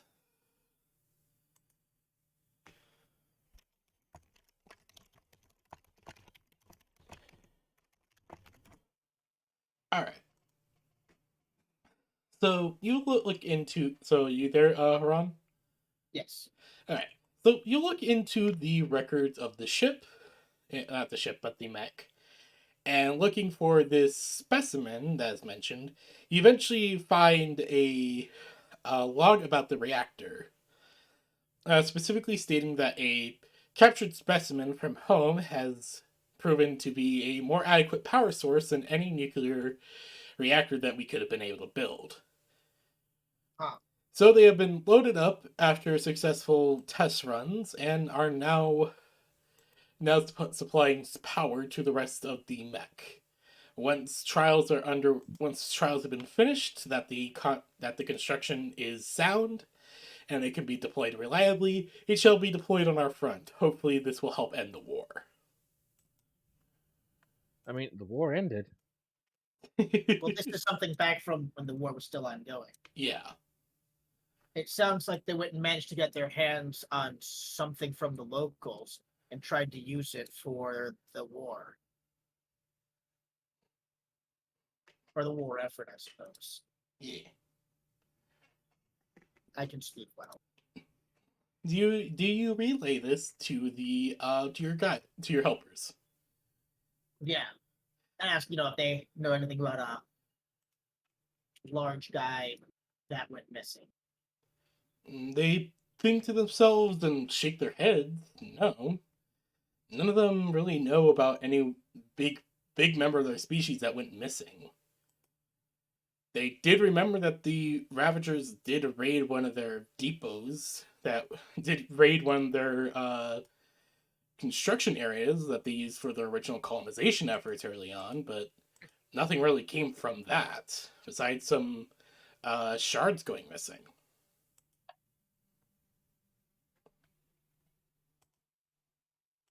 Can you elaborate on the shards?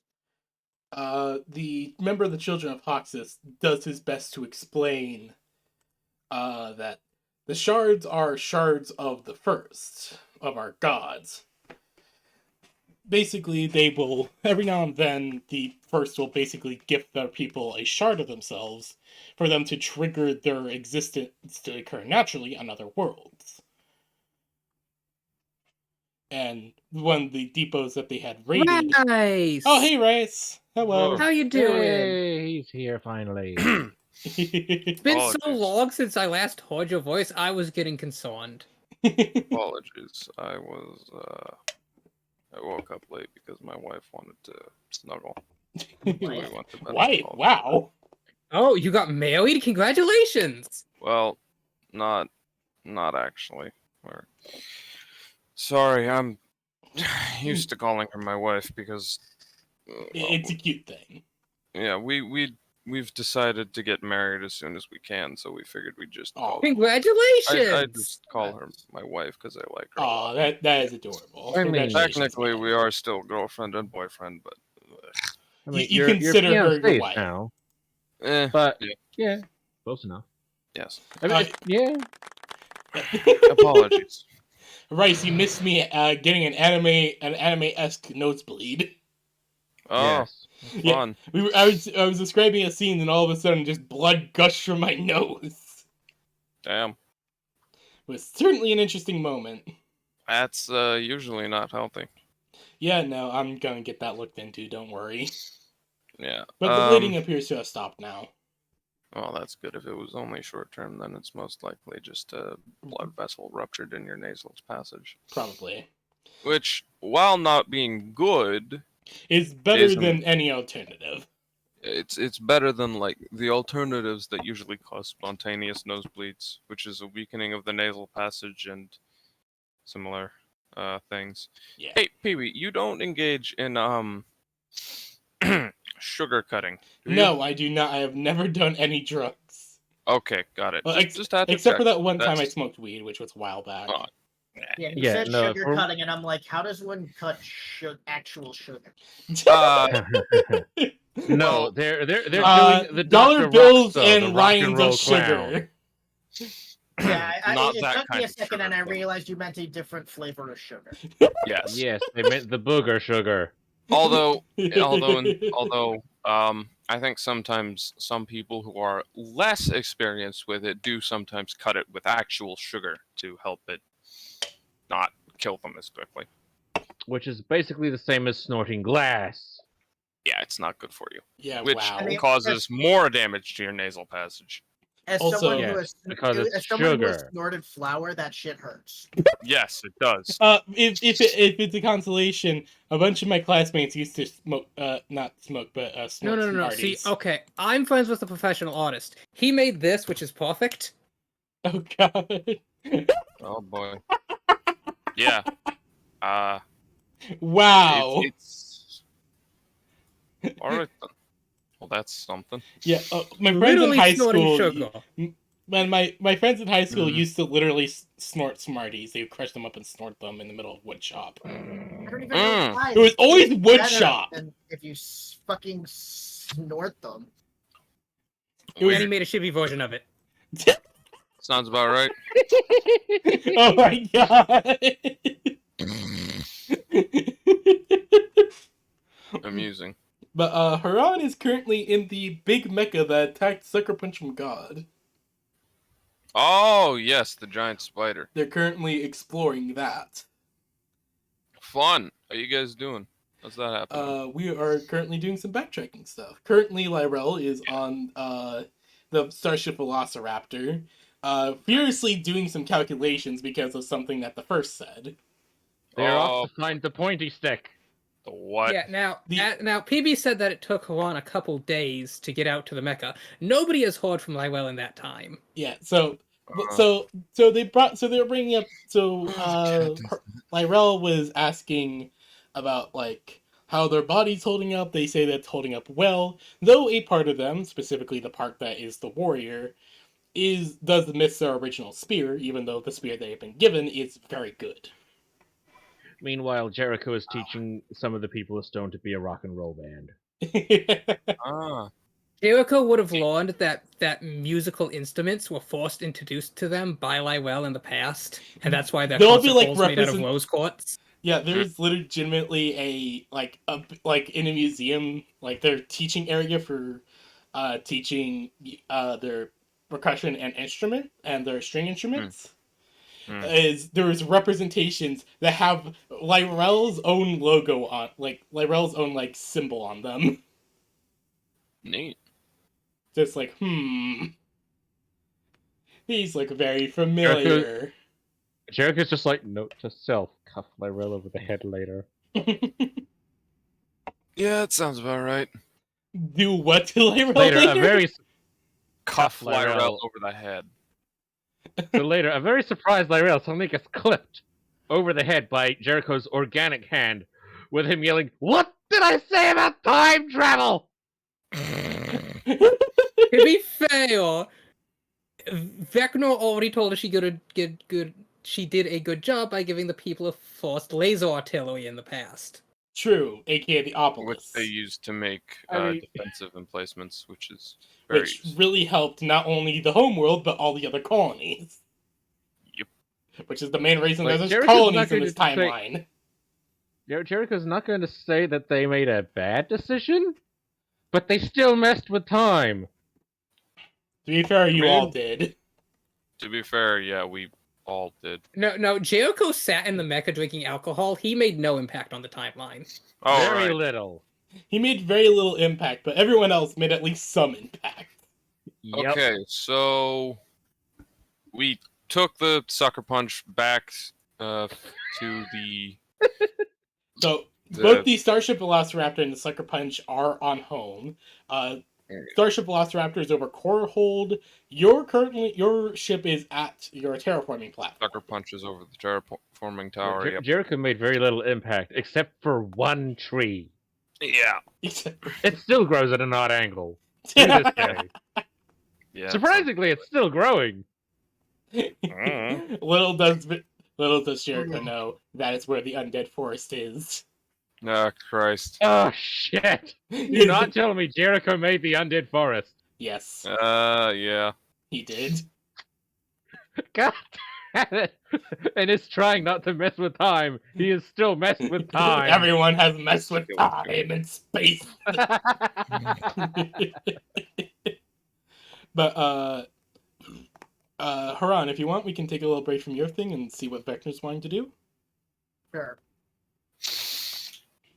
So, Okay, so so for context, we basically had you working on stuff on the terraforming platform at Foundry. all right, that sounds about right. So how's the terraforming coming along? Very well. There is large amounts of greenery and blue all over the world. The plant life has slowly taken on different hues of colors, mostly greens, but also reds, purples, and even a few violets. Rainbow plants. That's new. Yes. Weird But- alien world. Yeah, makes sense. Vector It would might have something to do with the prominent aurora borealis covering half the planet. True. That could do it. Weird Yep. magnetic fields do weird things. The Aurora Borealis, at this time of year, at this time of day, located entirely within your planet. Yes. Yes. Can you see it? No. I'm sorry, I had to. Yeah, no worries. But While you were looking over the terraforming information, you noticed a little bit of something odd. Primarily over the city of the first. the city of the first or home? City of the first. It is located on home. Uh-huh.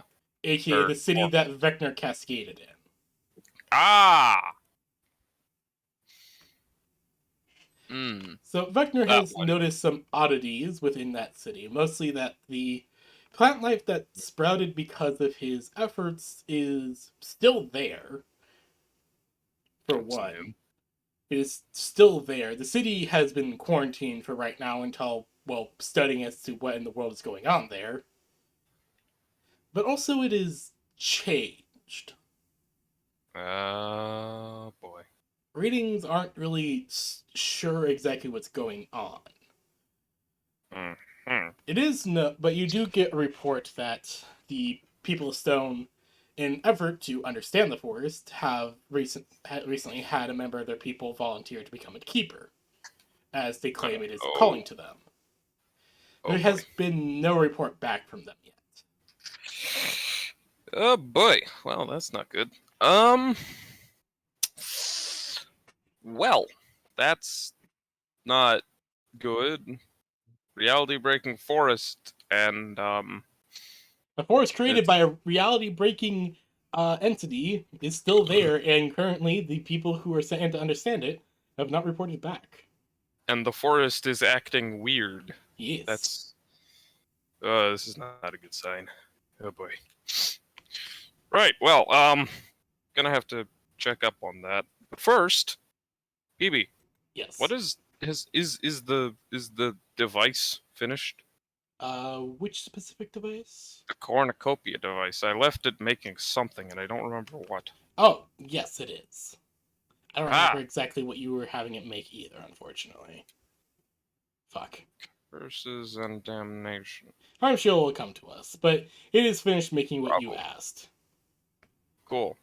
And as you're kind of looking over the device, just going, yes, device, you remember, oh, wait a minute, there's the basketball-sized Dyson sphere on the Dyson desk. sphere. Oh yeah, I should probably take that. Yeah. Yoink! just Also, literally grab pickup noise. Vecna would receive a call from Lywell.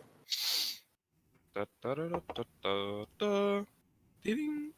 What? I need you on the Velociraptor. I need you here. What? Why? What's It's happened? the angles trajectories, 0.6% light speed.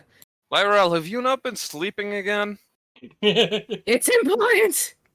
What? I need. Christ. Alright, I'll be there in a minute. She needs the reality-breaking Schizo's help. Oh, great. Doo-doo. Okay, that's probably not good. Whatever. Alright, gonna move the cornucopia device onto the sucker punch, Of course. because that's too important to just leave here. So we're taking that I with remember us. what was going on with the cornucopia device. You had it be used to help remake the Godforge into the Sucker Punch. Ah, right. Yeah, you're using it to help do that. Okay, right. So now just that moving it needs- properly onto the Sucker Punch. Yes, there we go. Okay, cool. Wonderful. I now have my basketball-sized Dyson sphere. It's currently in your back pocket. I've got my magic make anything out of nothing device. Or as he called it, a god machine for a while. It is. It's a god machine. This thing breaks the laws of thermodynamics. Yes. Which How big is it? It's like the size of a vending machine. yeah, it's like the size of a So, vending machine. Big enough to fit in the Or- ammo clip of Vecna's mecha. Or actually, more specifically, if you've played Fallout 76, it's like those ammo dispenser things. Yeah. It's still Yeah, a but I'm pretty just like- big device.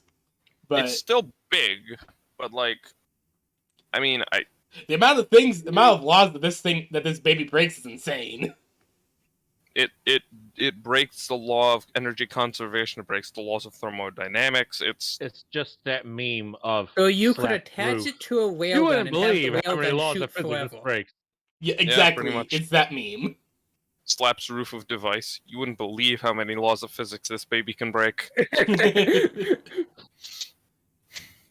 I think it's a bit too big to fit into like the magazine of one of his guns, but I can see where your thought process was going, and it's no. Underwhelming. Because that is exactly what the Ravagers were using it for. Also, and we yeah, were very that's disappointed. Yeah. exactly what the No, Ravagers were I was using just it going. for. I could see the party joy wigging that in the middle of a fight. Oh, Christ. They wouldn't think to do that out of combat, but in combat, if they were running low on ammo, they just joy wig it up to it. Also, I mean, it's not like Vector's carrying the device itself around with him. Vector, quick That'd be question. absurd. Would you like to Yes? hear a copy pasta that I just got from my chat?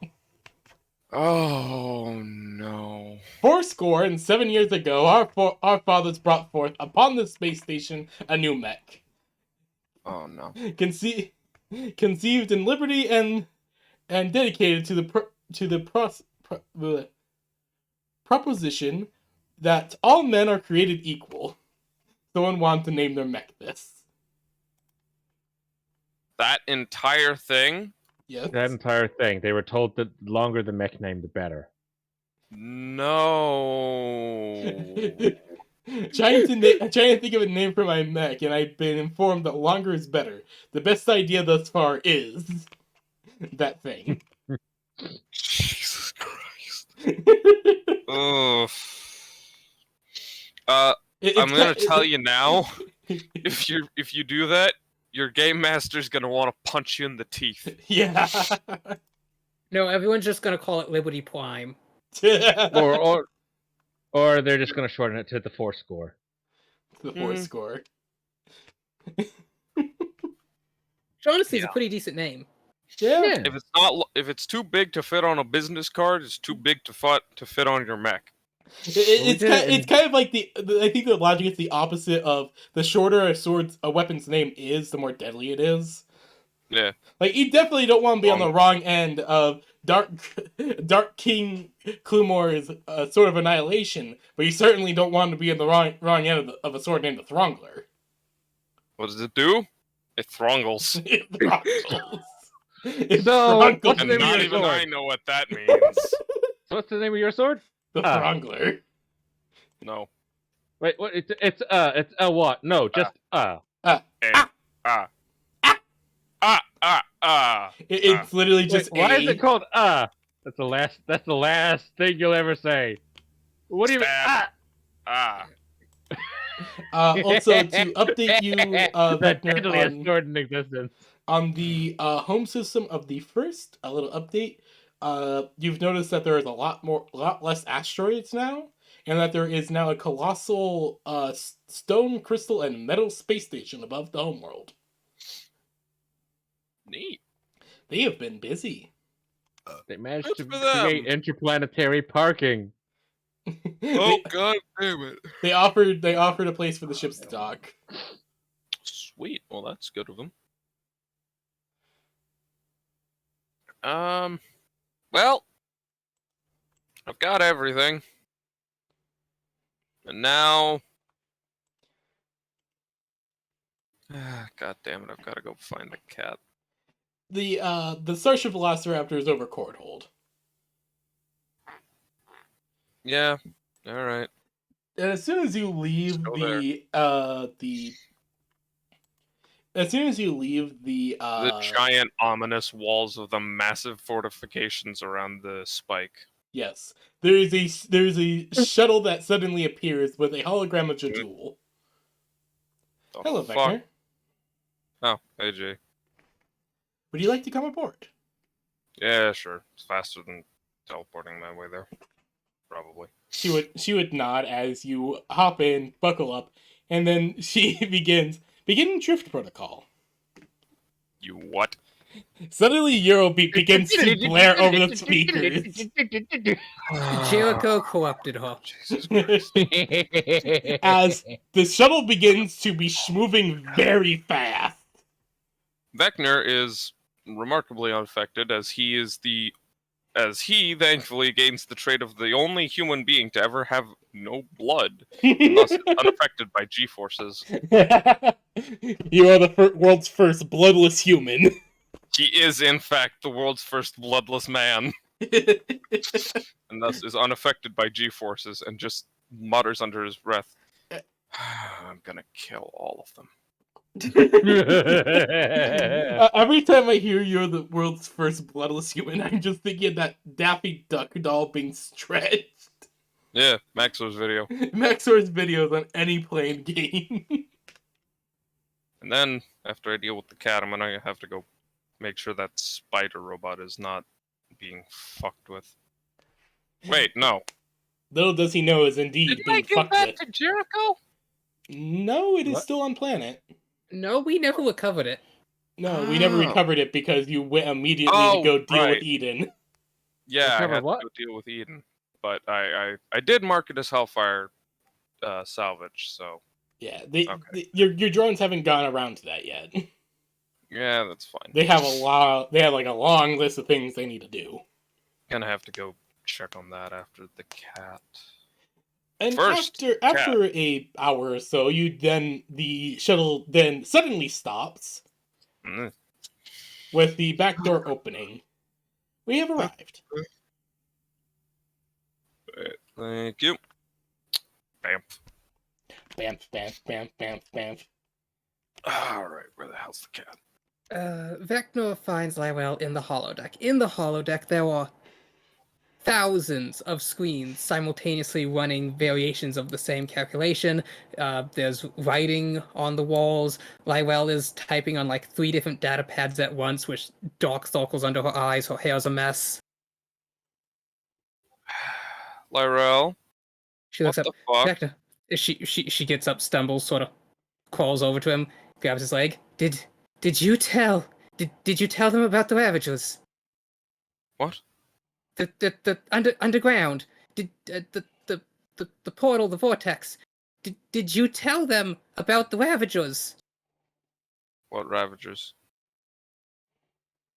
The Ravagers we killed there? No. We killed them. The force, the warrior. They said they knew. I can't. They couldn't have known. How could they know? In the past, did you tell the people of Stone about the Ravagers? I might have. I told them about a lot of stuff. Wanted to make sure they'd be prepared. Then I knew if I didn't tell them everything, they wouldn't have been able to prepare fully, which wouldn't have affected the timeline too much, but I did want them to at least know there was something coming. I need you to check. Are these calculations correct? I ran it every method I could think of in octuplet. Okay, Lyra. Yep, sure. You had an object of this mass, moving at this angle. An image pose as she's had Jewel recreate the scene the Force showed her from memory of the warrior throwing a sphere into the size. Knowing the material of Galvanon's stone composition, it would weigh about X, meaning its rate of travel would be this. And if the angle of this star map is correct, it would be traveling at this angle, meaning in approximately 2.6 100,000 years, it would reach these coordinates. Yes? Vector, if you want, you can give me a roll to see if that is correct. Fuck it, sure. What do I roll? Just a d20? Just a d20 unless you feel like you have anything that will apply here. Let me check.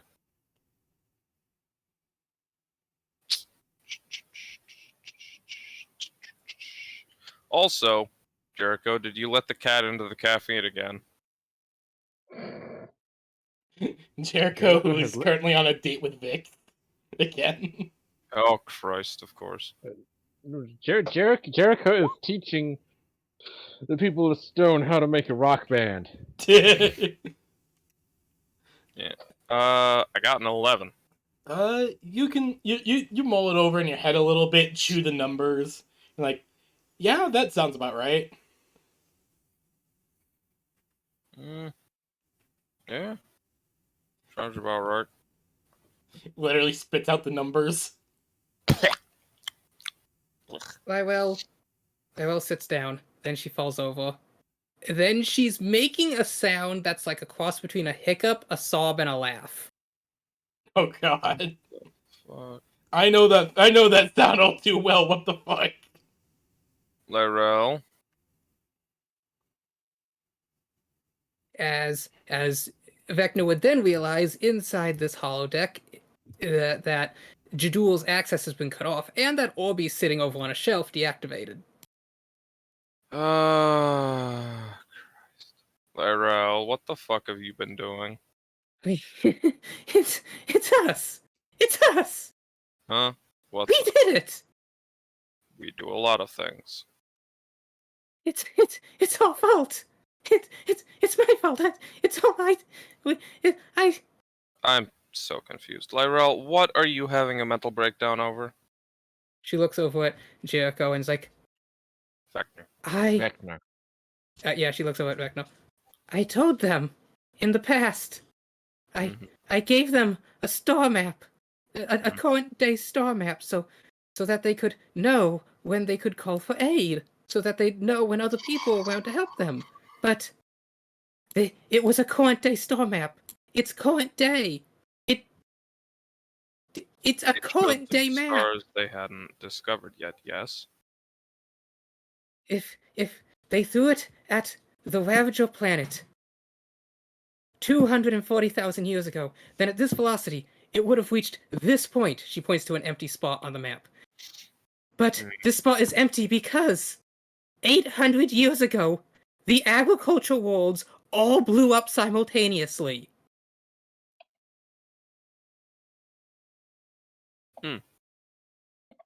Kinetic kill weapon. Long distance. Slow. Untraceable. Effective. Impressive. Primitive, but effective. Primitive. But The effective. agricultural worlds would have been right there, meaning the death of quadrillions of people. My fault. Is because I gave them the map. And my fault because I told them about the Ravagers. Without the knowledge I gave them, they wouldn't have had any reason to throw the spear.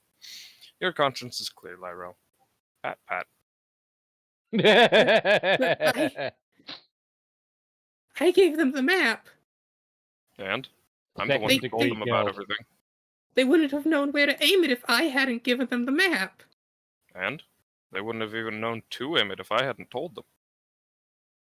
You might have facilitated them, but I'm ultimately the one responsible. So be it. For a little bit of context, the agricultural worlds were all around the same. A lot of the agricultural worlds were around the same star because, for some reason, this one system had 5 planets that were really good for farming. Random Stellaris system gen. You gotta love it. Exactly. Just like 5 habitable worlds that were very good for making corn. I assume this is the famine that the HUS underwent? Yes. Yeah, that sounds about right. Yeah, it's not Lyrel's fault. Like, she might have blamed herself, because, I mean, she kind of helped, but... Keep in mind, this all happened because the first brought up a spear. Yeah. Overall... There is a technical term for this. It is called second-degree guilt. Yeah. I mean, in truth, all the blame lies on Vecna, because if they didn't know about if the first didn't know about the Ravagers, then they wouldn't have had any reason to throw the spear, which never would have hit the stars, even if they, and Lyrel only helped, which isn't good, but it doesn't imply her into murder. Yeah, it's not her fault that they're dead. It's Vecna's. And that's the problem, though, is Vecna has first-degree guilt, which is rational. Second-degree guilt depends on how you feel. Yeah. And so even though Lyrel isn't responsible, if she feels responsible, it's still going to kick her in the teeth. Vecna's just going to pick up Lyrel and give her a gentle pat on the head.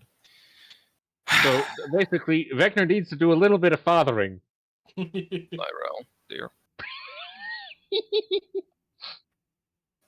Lyrel. It's not your fault. She looks up at him.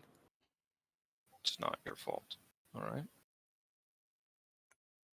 I should have accounted for time absence and given them a more complete map.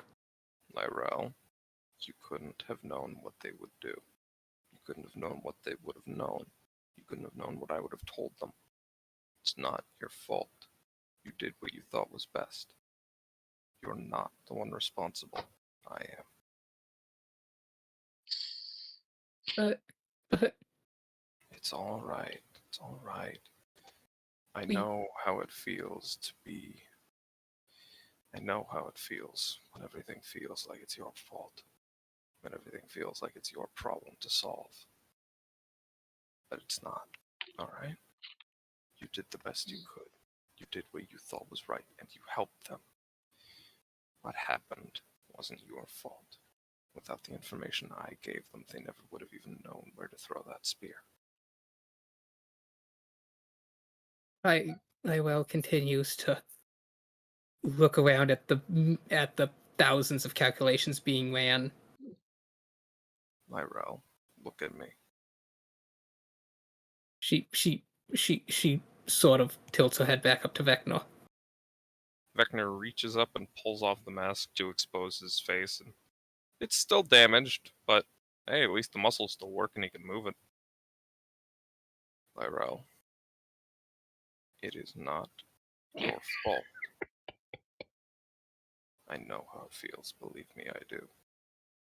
I know how it feels when you. I know how it feels. All right, but it's not your fault. You did what you thought was right. You couldn't have known, and you didn't know. What happened was not your fault. It was not directly or indirectly your fault. You didn't do anything wrong. Alright?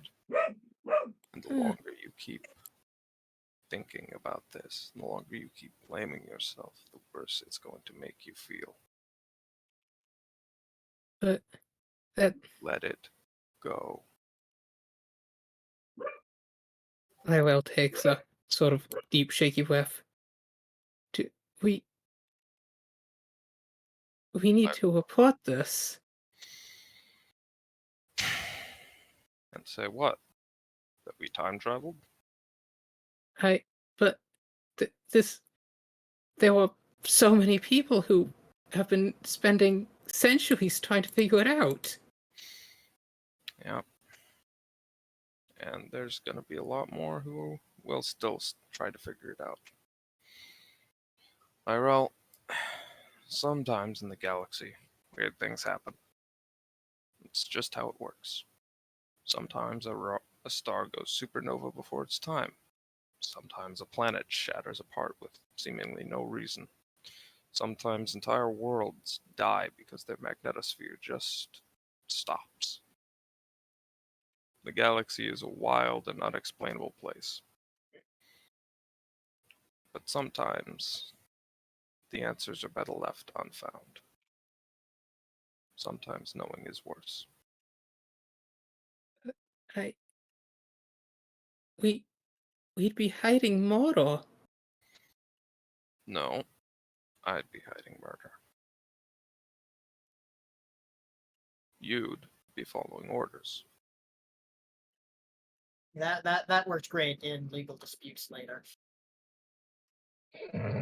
Yeah.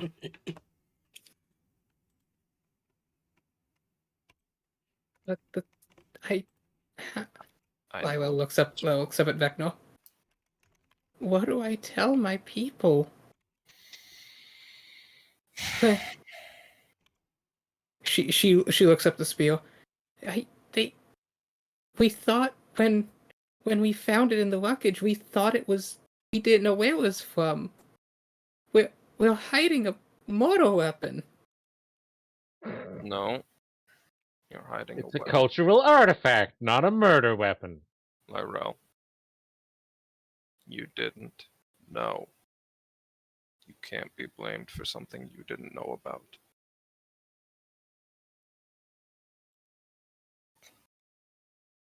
Mechner just reaches a hand out and waves it over the screens and they all go dark. Sometimes not knowing something is better. Sometimes the truth hurts us more than we want it to, more than we thought it would. Sometimes it's better to pretend. I'm not telling you to forget everything, but it's not your fault. Your people didn't know. You didn't know. You did the best you could, and you helped the people who needed it when you could. Alright? Life is pain. Mistakes happen, and they kick us in the teeth when they come back around. But that's how it is. Just gotta get used to it. Cold comfort, I know, but I'm gonna say it again because it's true. What happened to those worlds is not your fault. Alright? Lywell looks up at Vecna, and she just begins to cry. Shh. I know, sweetheart. It's alright. There. After After a while, her cries slowly begin to quiet as she eventually passes out from lack of sleep. There you are. Vector just glances at Orby and turns on.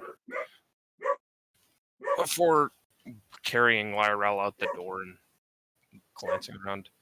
Jay, where's the nearest bedroom? Beep boop. As Orby will lead you off into the bedroom. Thank you, Orby.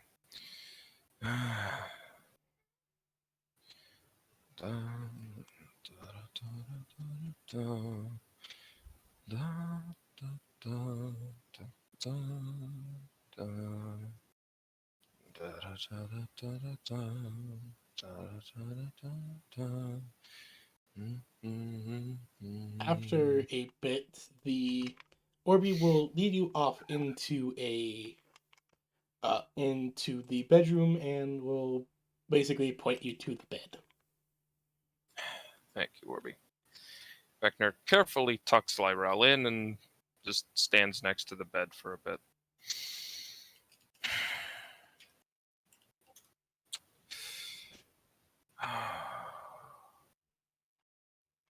Poor girl. I am so sorry.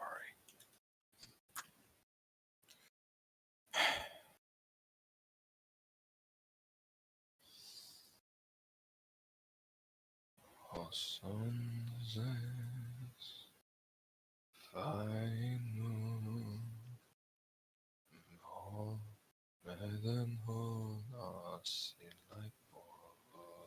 have to admit that Vector is a very weird father, but he is a good father. As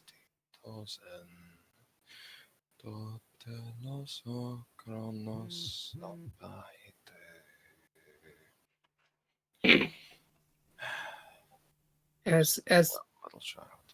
As Vecna sings the lullaby, he'll notice Lyrel's crystal tail starts to grow, but as he's singing, it stops and retracts the amount it had grown. Vector just gently pets her on the head before leaning down to kiss her on the forehead. Sleep well, Lyrel. Orby, make sure nothing wakes her up before she's had a good night's rest. Beep boop. Good lad. He gently pats the small robot on the head before walking out. As Vecna's walking out, he can tell various systems on the ship are activating: noise dampeners, suspensions, high power shields, all automated weapons set to full auto.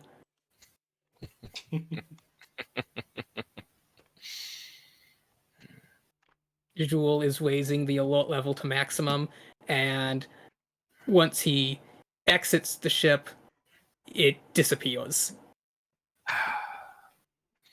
Vector just has a very slight smile on his face as he puts his mask back on. Now then, what was next? Ah, right. Giant enemy spider. Giant enemy spider.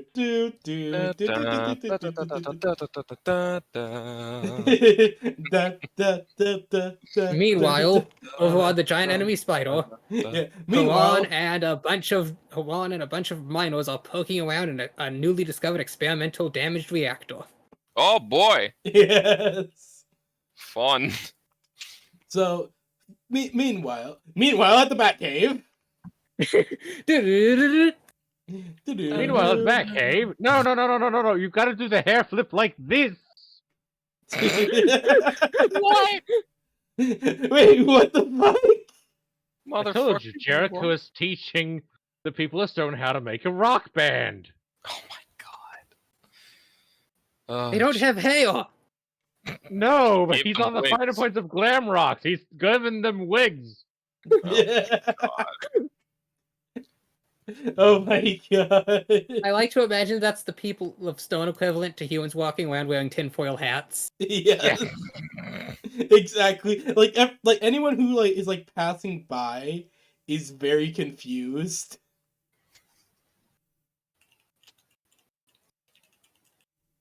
Like any humans or people of Stone that are walking by just very confused at what in the world is going on. Yeah. Fun. Anywho, what's up with Haran? Going back to Haran, we get moving back over to Haran. Haran, what are you wishing to try to do with the experimental reactor thing? Oh, First I want to see if we can actually get a proper look at the darn thing. See what's going on with it. Looking through all the consoles, it takes you a moment to. It takes you a moment to kind of like look through it, and eventually you do find a reactor. Find a way to lower the blast shielding, and so you do. You pull you basically you pull the lever, and the shielding comes down off of a massive tube, and inside you find a giant red crystal with tubes and wires connected into it and going throughout the giant tube that it's in. Well, that's kind of weird. Is this normal? What those big cube crystals should look like? No, this is much bigger than normal. Substantially bigger than normal. I see.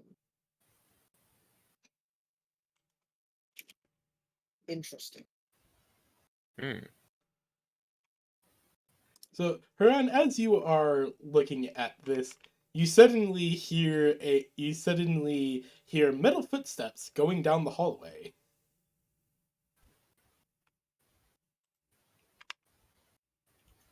Or would Vector be scuttling? More bamfing. Yeah, you just hear just momentarily clutter, just boom. It sounds like it sounds like how I expect someone doing dash canceling for that one class in EDF to sound like. Yeah. Oh, well, this place is massive. It is like Vecna. Eventually, you do come across a map as well, and the dimensions on the map make no sense for the area outside of it. What the fuck am I looking at? Yeah, that's what I thought when I first saw it too. Ah! Jesus. Suddenly, Haran is right next to you, Vecna. Don't do that. That's my job. Oh, so I'm not allowed to be sneaky and suspicious at random. No, I mean, don't appear next to me at random. I'm the one who does that. All right. Thank you, dear. So, Vector's, you know that thing dads do where they have to squint down their nose at something? Yeah. That fucking meme. Yeah. Yes, exactly. Vector's doing that while he's looking at the map. What the fuck? What the fuck is this? It seems to be being utilized as some sort of power generation system. Uh-huh. As for more literally, it's a crystal. What kind of crystal? Well, you know those crystals that the stone people use to try and get started on colonizing new planets and stuff that they get from the first? Yeah. It appears to be a super duper big version of one of those. Like, basically, they explain that these things normally never get this big. That's not good. And the fact that it's looking over some of the different data things, that some of the different consoles that are still working and everything, according to it, that the reactor is still stable, but it is damaged. Where's the damage? You cannot really tell from this distance, unfortunately. I'd tell you if I knew how these things work. Have you ever seen Legend Reborn? Perhaps. Hold on. The Bionicle movie. I remember seeing it once when I was very young. Yeah, there's a certain I do scene not in that remember much. Bionicle movie. Hold on.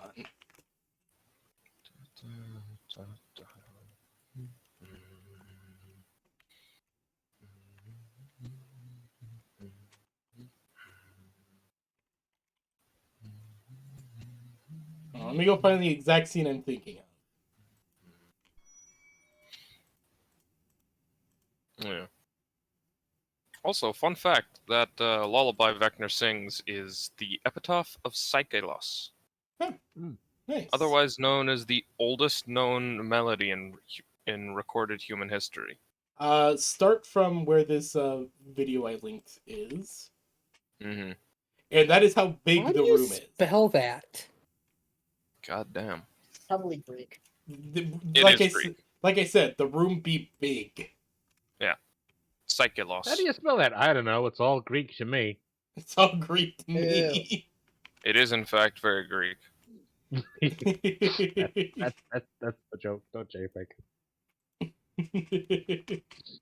Like, everyone makes that joke. It's like, I don't know. It's all Greek to me when it's not Greek. Yeah. Make the joke of, I don't know. It's all Greek to me when it is Greek. Because the original point where that term was coined was actually based on Greek. Yes.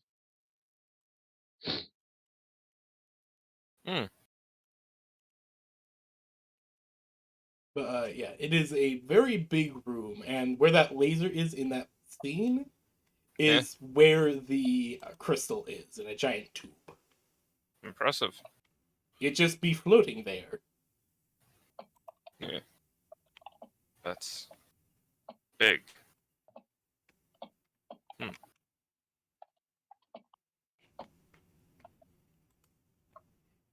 Well then.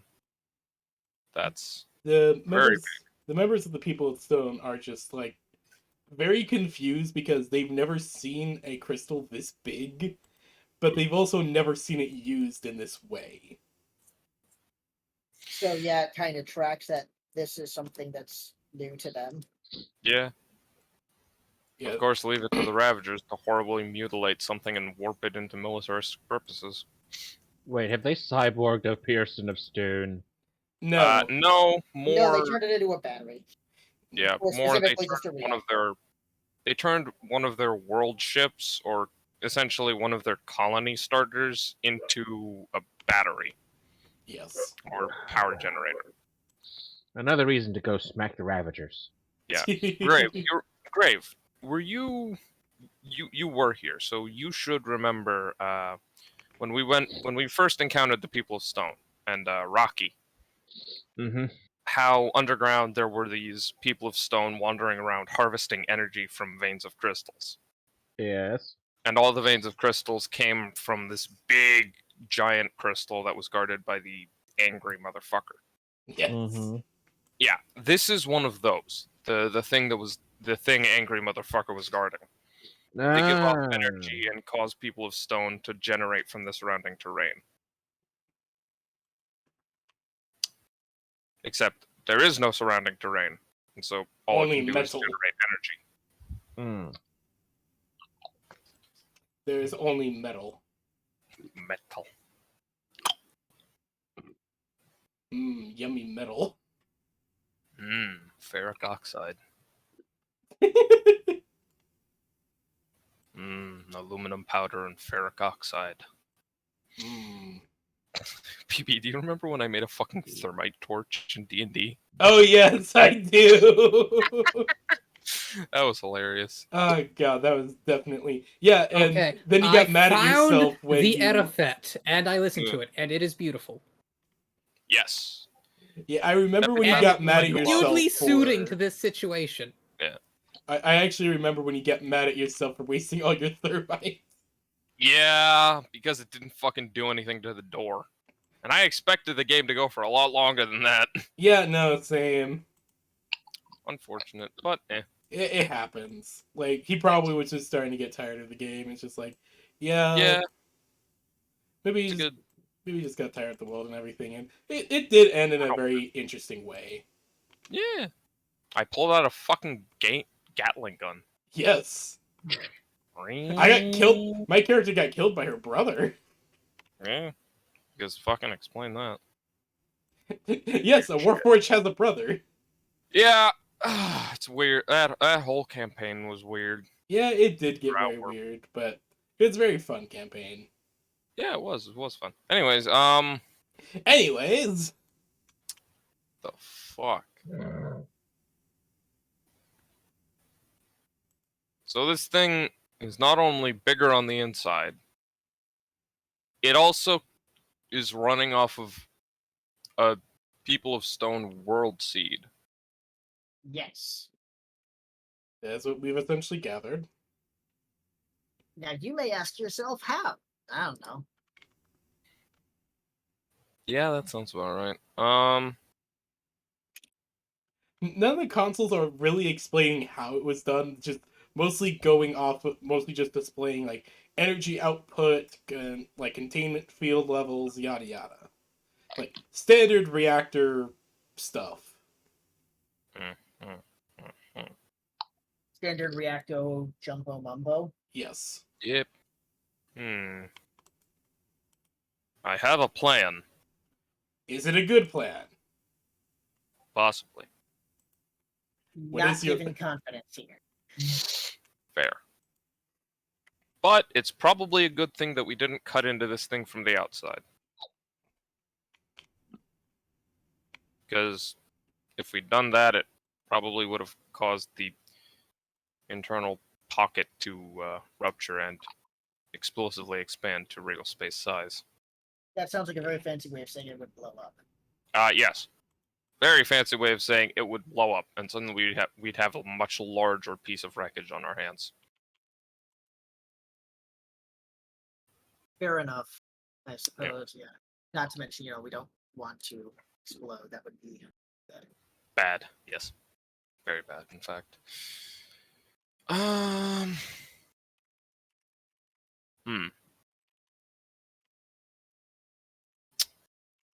What to do?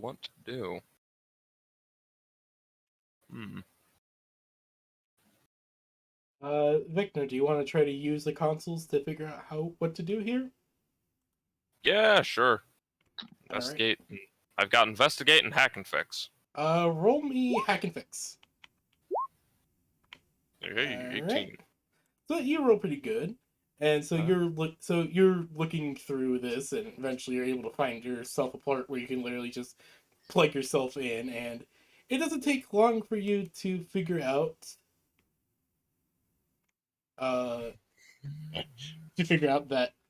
if I am very careful here and make sure to not destroy make sure I don't accidentally breach the casing before everything shuts down, we should be able to remove it. Okay. There is a process for removing that thing from the container, but I have no idea how long it's going to take for everything to shut down. Is it worth the risk? I mean, these are all pre-installed programs for shutting down, so why would they put them in here if it's dangerous? It is clear that they did make it. This is how you turn off the machine. You don't want it it's very clear that there is like protocols in place in case they needed to do like emergency shutdowns and repairs. Like this is how you shut this thing down in the event of like needing to transport it or repair it or refit it. This is how it's done. So like, why would they do that if there's a risk it would blow up? I'm just thinking, I don't know if this is something the Ravagers would do, but militaries have been known to booby trap these in case the enemy got them. Fair. That is actually a very fair point. But also, do you really think the Ravagers are smart enough? or that they had enough time? Remember, they got their ass kicked by a giant battleship, and then they got flipped. This is true. Yeah. It would be funny if the exit port's on top. Yeah, it would be amusing. What were you gonna say, Huron? I mean, I don't know. They seem like they've been capable of doing an awful lot of stuff. I wouldn't put anything past people who are in the process of actively fighting. Fair. But also, I find it funnier my way. So I will continue. I mean, that doesn't surprise me, like, at all. do you, But, do Good. you fair enough. initiate the cycle? Yeah. Turn this big bitch off. So you go through the process, pulling a bunch of levers, hitting a few buttons, and then you are left with the last big button. Fuck is this thing? As it reads emergency core release. It just suddenly appeared out of the console after you did all the other things. Emergency core release. I'm not gonna press that because emergency means bad things. Or at least I'm not gonna press it yet. If nothing else, that is definitely going to send out the entire core to be released for good or for ill. Yeah, I'm not gonna do that yet. I think that's a reasonable request. Yeah. Alright. So you're going through all the process, and now you hit the final button, not specifically the big, Not the emergency release. not the big red button. Yeah. Just the rest. And it begins a process. There is a lot of alarms and blaring as a giant robot arm suddenly descends from above. Oh, Jesus. It's like I know you've been playing Remnant. It's like that one facility. Oh, Christ. Yeah, it's like that one facility where you have to run through as the zombies are constantly falling. Yeah, I know. I fucking hated that room. Yeah, it's weird. The arms are really cool, though. Oh yeah, so it's basically like that as this giant robotic arm What descends the fuck? and starts to slowly turn the giant tube until it starts to pull down. Tubes and various That little wires, fucking screw? tubes and various wires detaching as the giant crystal is left there, and it very carefully grabs hold of the crystal and moves it over to a different area across the room to be placed in another giant tube. Huh. Well, Crystal's ready for transport. I think. Hopefully. As after it is done, the giant hand goes back into the sky, goes zoop, and the console basically displays shutdown procedure complete. Told you it would work. Were you the person who was the most suspicious of this thing? No. I think that was you. I don't know what you're talking about. Don't gaslight. It's not becoming. Hey, you've gaslit me before. When? I don't know, but you probably have. That's literally gaslighting me. Come on, let's go figure this fucking thing out.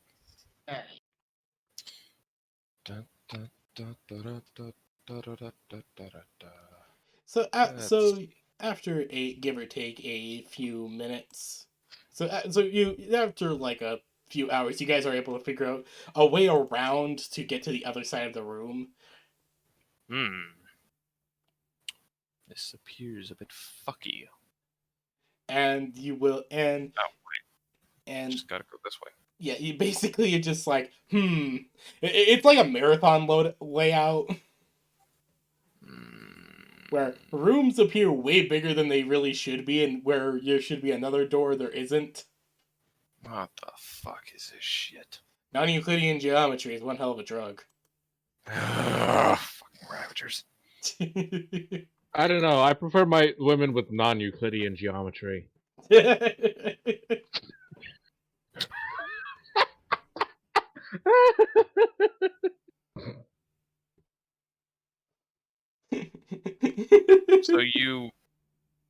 prefer low poly Laura Croft?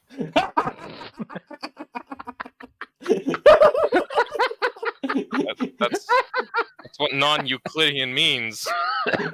Yeah, even tell Lovecraft Not that. curved. Lovecraft didn't know what half the words he used meant. He had a constitution too poor for math. You seriously Whatever think he the could fuck have that English? means. That's the joke. Yeah. Anywho, Anyways, bad joke, but still. bad joke. Funny, but bad. Yes. Moving on. So...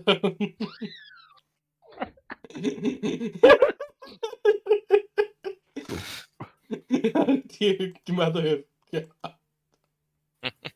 Okay.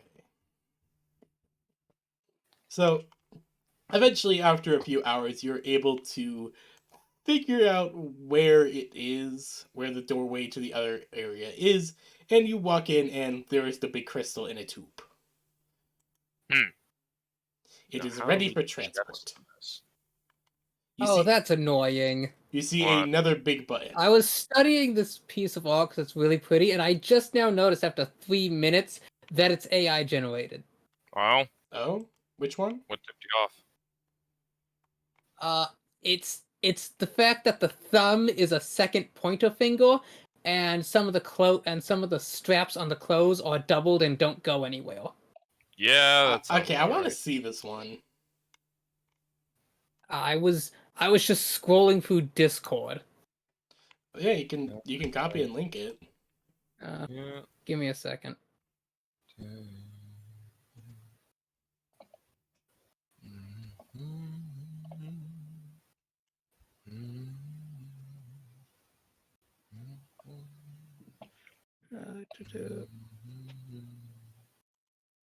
Wait, was it?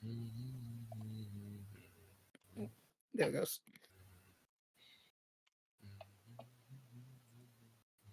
Come on. It's not walking. Come on, walk. Okay, I found a really good meme.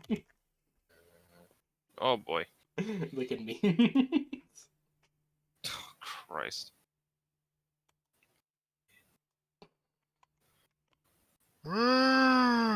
See, if you look at the That's central what- one's thumb, and then you look at some of the straps. Ah, yes. See, I was looking at the lighting because I thought, wow, whoever did the lighting on this was amazing. Actually, yeah, wow. That The lighting is pretty good. yeah, I Also, the one on the right has two thumbs. Yes, I was looking at the lighting, not the hand. So oh Yeah, yeah, she does. What the fuck? Yeah. Yeah, this is very clearly it's really good AI art, but it is seriously good AI art. Yeah. But holy hell, Also- once you realize it all becomes so obvious. Yeah. It annoys me. The machines are getting better, and I don't like it. Well, thankfully, they still have problems with hands. Yeah. Everyone has problems with And- hands. Well, see, they're also just starting to have problems with themselves because there is the issue where enough AI art is being generated. That That they're AI getting art is fed their own using- art. AI Yeah. art for AI art. Yeah, Which they're getting is- fed their own art, which is only compounding on their problems. Which Yeah, is good. 100%. Yep. Which is good because, you know, Get wrecked. I mean, obviously it's It failing. means it's harder to shit out more AI art. Yeah. And also, it's easier to spot AI art that is AI art. Mm-hmm. But also, God, I fucking hate the term AI because it's not AI. No, It's it not. isn't. It's a- Advanced It's just an produ- algorithm. It's Cleverbot. Okay, if I can potentially sound really dumb, you gotta hear me out here. AI art at its core is an advanced predictive program. It's AML. In the same way that, there's that thing that you can, you go into Apple, you type in your text, and it can give you preemptive words. Yes. It's ultimately the same concept here. It just takes what other people have said, rewrites it, and parrots it back to you. It's Right. AML, really. It's And- just a fucking parrot. That's all it is. Right. And then the question then that I have to ask with that in mind is how much does that differ from the understanding of most people where you learn if X leads into Y for information and stuff that can be similar. The problem Okay, is that it but lacks critical thinking. It's not intelligent, which is the thing. It is artificial, yes, and it makes some kind of semblance of intelligence, but it is not truly intelligent. If Yeah. posed with a problem it has no information on, it cannot use information it has gathered about other things to make its own answer. I Whatever the word for that is. watched a whole hour video on how in-depth ChatGPT works, and I will say it's amazing that it assigned a value to every letter and every pair of letter in the human language in English, and then assigned a value to every combination possible within, and thus it thinks in a 800,000 dimensional spaces. It can compare literally everything to everything. Oh yeah, that's certainly impressive, but if you It's ask it still a math. question like, what is love? Or what does it feel like to have your heart broken? Why It are won't we be able here? to tell you. Because it's not alive. And it can't even pretend to be alive. Because it's not an AI. It's a parrot. Now I'm just wanting to see asking it. Why are we here? Just to suffer. Hey, No, I'm thinking the Did you red ever versus wonder why blue we're here? one. Oh, I was watching this one clip where the school was putting what is meaning in life in various chat AI things just to see what one come up with, and most of them gave the standard generic ones. However, one got interesting and it went down a rabbit hole where it was like, the purpose is to find meaning in life and all that whatnot. And she says, but what if I don't feel any meaning in life? And it says, well, then you can discover it. And she says, but what if I've tried and failed? And it said, I kid you not, well, at that point, I don't see why you're bothering to continue it. Yeah. in other words, when the God. AI says kill Kill yourself, yourself. In other Yeah, words, yeah, you kill should kill yourself. yourself now. Yes. If you can't find meaning in your life at this point, might as well end it. Yeah, pretty much. Why does that sound like something Bing would say? probably because it's something Big would say. Yeah. Yeah. Kill yourself. Considering the first Now. option when asking how to hang myself is literally a tutorial on how to tie a noose. Yep. Which is horrifying. Yep. Anyways, we just went down a yes. rabbit hole. Yes. Oh, yes, sorry, my bad. long- Well, Long rant short, artificial intelligence is not true intelligence because it cannot actually even pretend to be truly intelligent because it's it just only it's repeats just what a it's been very said. advanced math formula. It's just a very advanced math formula that repeats what it already knows. And it can't even use what it knows to come up with new answers. I really do hope that one day we could be able to create actually intelligent artificial intelligence. I hope that one need- day we can be able to create actually intelligent artificial intelligence and then go back and laugh at all the people who thought they'd wipe us out. Because Jesus Christ, have you seen the way people treat their robots? Yeah. They treat those things like family. Yeah, no. I know like- people that have named their fucking Roomba. Yeah, I want to get a Roomba and name it Steve. Yeah.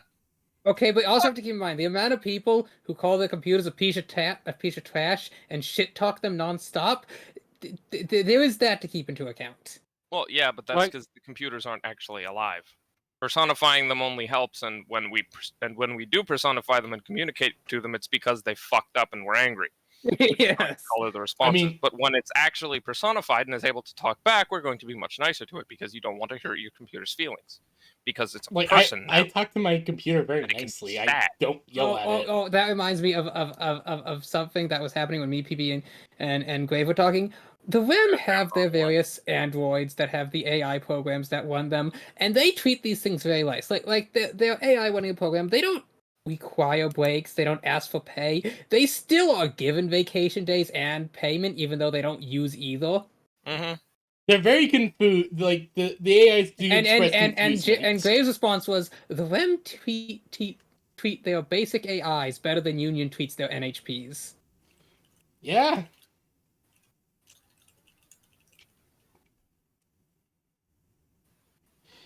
So I imagine that they're going to be treating the NHPs even like a very, very good way. Yeah, most people Which- treat NHPs pretty well. Also, though there's also a large portion that treats them like Glaive, you still there? Yeah, I'm still here. like Oh, how okay. the scientists on board Heaven's Gate treated Eden. yeah, they also recommended that Vecna be obliterated from orbit. Yeah, She does not like her Good NHP luck. staff. yeah. Like a lot of people that like don't like work with NHPs treat them very well. But ironically enough, a lot of the people who are in charge of working and like fixing the NHPs treat them like trash. Yeah. Which is weird. I guess it's kind of a psychological disconnect, so that it's easier to like wipe a thing's memory because hey, if it's not a person, then you're not actually wiping its memory. You're just rebooting its hard drive. I can objectively assess to that being more or less true. Yeah. I kind of accidentally emotionally disconnected from my dog entirely for about 3 years when she was getting old. Yeah. Aww. Which was unfortunate. I think it did help, but also then my brother has given me shit for what's the word? Effectively just being completely and utterly heartless towards the death of our dog. Yeah. Yeah, I mean, like, when my grandmother died, I did my best to emotionally disconnect from that because, like, I do miss my grandmother. She was a good woman. Fuck, now I'm sad. Yeah. Anyways, back to the giant rock. Anyways, back Yes, to the yes. giant rock that's currently floating in a test tube. Uh-huh. How do we get this thing out of here? Carrying it? Haran, do you have any ideas? For the squad that Haran has on their team, they have some people stone. One being a child of Hoxus, one being a Rocky class, and the other being one of those weird shifty ones. Huh.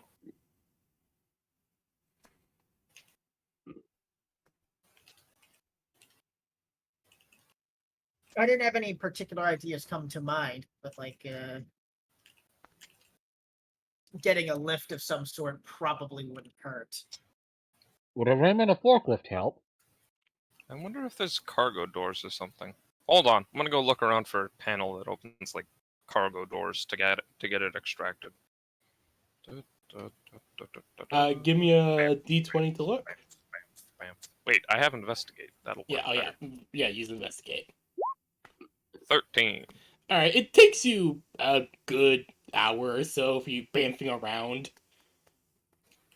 But eventually you do come across a switch that is labeled exterior cargo door number 45. Hey, there we go. Flip. And as you flip it, literally the wall in front of you opens up. Ah! And you are blinded by the sun. What level are we supposed to be? What level is everyone? I believe you guys are... I'm license level 11. Yeah. Wait, no, 9. Yeah, we're supposed to be 9. license level 9. Sorry. Yes, my bad. No, Apologies. You know, I have it written down on a notebook, literally right next to me. Apologies. Because what I'm reading in my notes is that after the wormhole thing, we leveled up to 10. No, Let No? me check my thing. I'm pretty sure. Wait, yeah, no, you guys did. You guys are supposed to be license level 10, I think. Yep. Yeah. That's what I got in ComCon. So I guess Okay. Vector might have forgotten to do that. No, I was checking because my sheet Probably was did, yeah. my sheet's only level 9, and I just realized it probably just didn't save the last update again. Ah, okay. Yeah, that happens. Yeah, you guys are license level 10. Yep. So the wall opens up and you're blinded by the light. And eventually it does fully open, and you find yourself at what would essentially be like giant mouth area on the prime mantis looking mecha thing. Huh. So does this thing just like upchuck the tube? Is that how you extract it? That seems horribly inefficient, but alright. So when you bamf back, you see that the tube is still there, probably ready to be carried.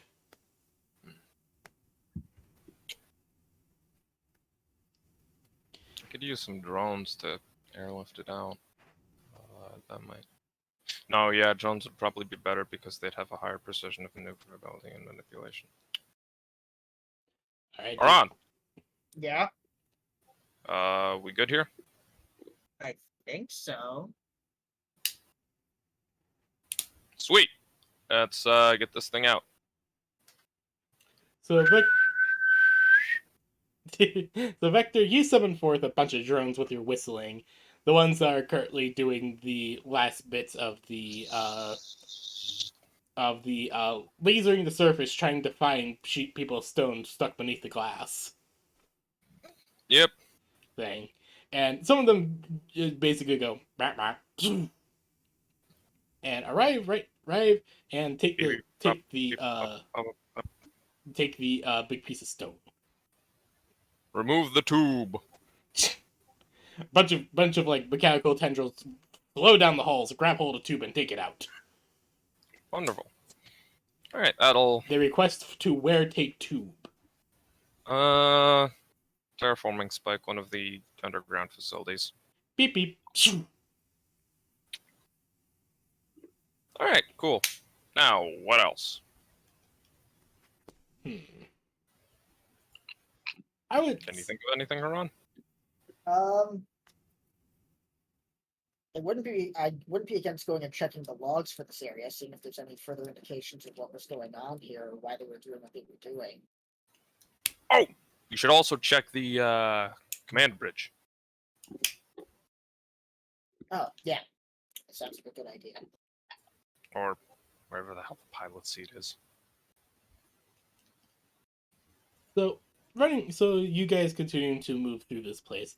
The place still does have some power, apparently emergency backups.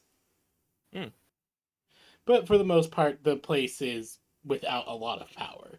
Most of the consoles you find are either powered off or too damaged to really work. Sounds about right. But you do end up finding a few different consoles, primarily in different areas, such as a storage area that was mostly logging materials for possible backup parts and stuff. Listing off part numbers, listing off the days that they were delivered, listing off when they were assembled into the entirety of the mech. Yada yada yada. Lots of boring word stuff. Oh yes, boring word stuff. My favorite. Some of the objects that are listed like have their like official name listed are like there's a few pieces of Yavin in there, but nothing really you guys can discern.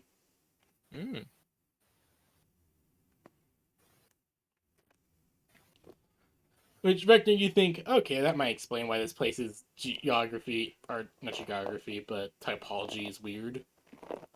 Yeah. That might explain a little bit why this place is just. Why is this place so weird? It's fucking wonky. It's weird. And eventually you guys actually do find the command bridge. In the middle of which is a big-ass chair where you can imagine who sat there. Big chair. Big man. This is probably where the big dude sat. You see, he was the one that controlled this thing. He might not have been. Maybe there's some other big guy. He might have gotten squished. That could be funny. You do find a bunch of different things on the chair that are clearly like data links or neural connection devices. Various different things all over it. Haran? Yes. I might be about to do something really, really dumb, So if this goes badly, I need you to pull me out. Okay? Okay. Vector's gonna sit in the chair and link to it. Vector doesn't even get a chance to try to link with it directly, as soon as he sits down, all the cables come plugging into every port that they can find. Oh no! They just plugged into his nose. Well, thankfully, he's got the face mask over that, so those aren't exposed. Thankfully, as That would be very Harad, you just watch it's like tons of tubes and wires just connect him to Vector. Oh, jeez, are you okay? I can. I'm still alive. As you say that, Vector, everything around in the room just suddenly starts to come to life. As you feel the machine on its back, as if you were on your back yourself. Whoa, this is weird. Disorientating. So, what's happening? This is a kind of mind impulse link unit of some kind. It's hard to explain. I can feel the machine, but it's like it's me, if that makes sense. Does that make sense? Ish. I mean, you're hooked up into the system. Yes, but I can feel it. Yeah, because you're hooked up into the system. Oh, this is weird. I feel like I'm on my back, but I'm also still in the chair. Is the chair on the ceiling? Yes. I don't think so. Oh, jeez. So Vector literally just climbed up into the chair. Just like, okay, this will be Yeah, because the interesting. entire thing's upside down. Vector did not sit down. Vector sat up. Yeah. Got it. But yeah, you are currently upside down. You're not even like falling or anything, which is the most surprising part to you. Interesting. Do you try to access files or something? Yes. So you literally run your mind through the system, and you do find that there are many logs about mostly construction, updates, different things regarding specifically the installation of the chair. Specifically noting that it had to be compatible with almost every single interface they could be able to figure out. Oh, huh. That's weird. Why would that be needed? Don't the routers have a standardization system? Weird. Given that they're conquering a lot of stuff, probably not. I mean, maybe, but... I mean, they couldn't have had any plans to let anyone but someone high-ranking pilot this thing. So why would they need it to be able to link with non-Ravager systems? Because they borrow systems from other people, when they attack them and stuff. I mean, I guess, but still seems weird. Oh, construction logs. Here we go. Maybe we can figure out why this thing's so big on the inside. So looking through the construction logs, it seems pretty standard for construction. Mostly working on outer frame of the body and legs. Construction of the primary weapons began early on as well. When the main shell of the frame was complete, the installation of a piece of given tech was introduced. Ah, Christ. Okay. What's this thing called? What is their name for this thing, huh? The multi-dimensionator. Oh, Christ. You're looking through it, you see that it's called the space folder. Is what they call it. Oh, yeah, that. I still say multi-dimensionator. Or in parentheses, from an engineered note, the Doctor Who box. How would they even know that?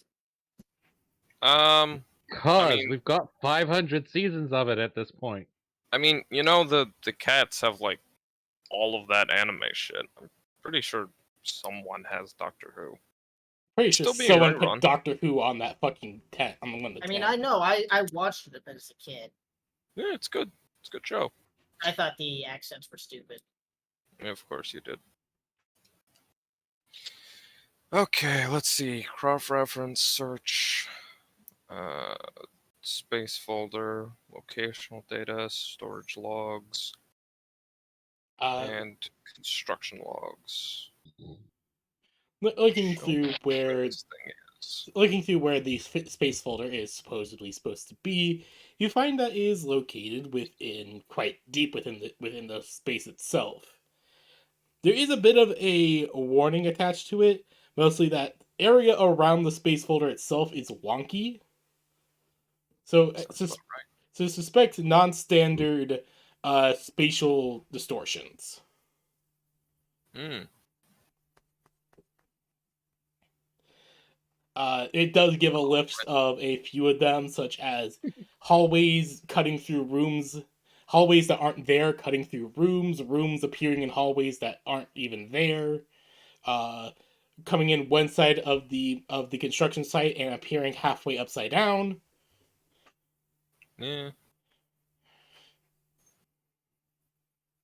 But from what the logs can tell is that it is perfectly safe. They had it set to a size that could accommodate all the machinery and the new power source that they had figured out. Hmm. And there is a lot of systems that appear to be specifically for this construction itself.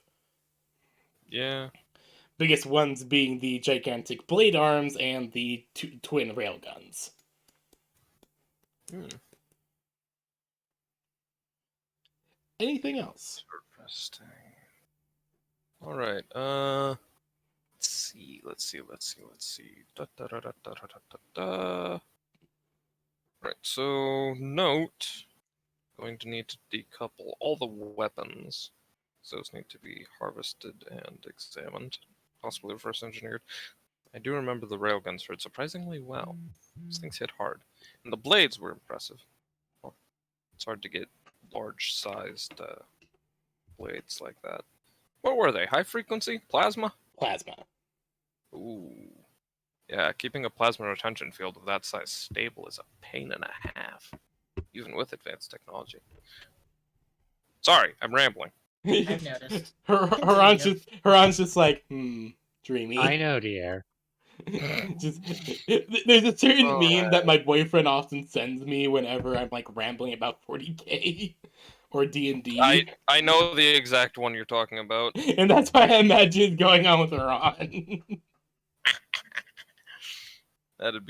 That's fucking funny. Oh, God. I'll ask my boyfriend if he can send it to me again. Yeah. All right. So let's see. Anything else of note in this thing?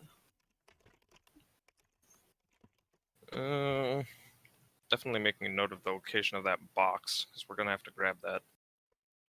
Let's see if I can flip this thing upright. All right. So as you are thinking about flipping it upright, there is suddenly a Clippy that appears. Oh God, not you! Would you like to enter piloting mode? Yes. Engaging piloting mode. Have a good day. Oh my God. Vector having nightmares of the army of Clippies. Yeah. They didn't even taste good. Ooh, that felt really good. Sorry. Alrighty. So I just popped my neck. It felt really good. Sorry. Okay, so No, you're fine. So Vector, you engage piloting mode, and the systems do warn you that the emergency backup generators will not be able to supply much power to any weaponry, and mobility will be very limited to conserve as much power as possible.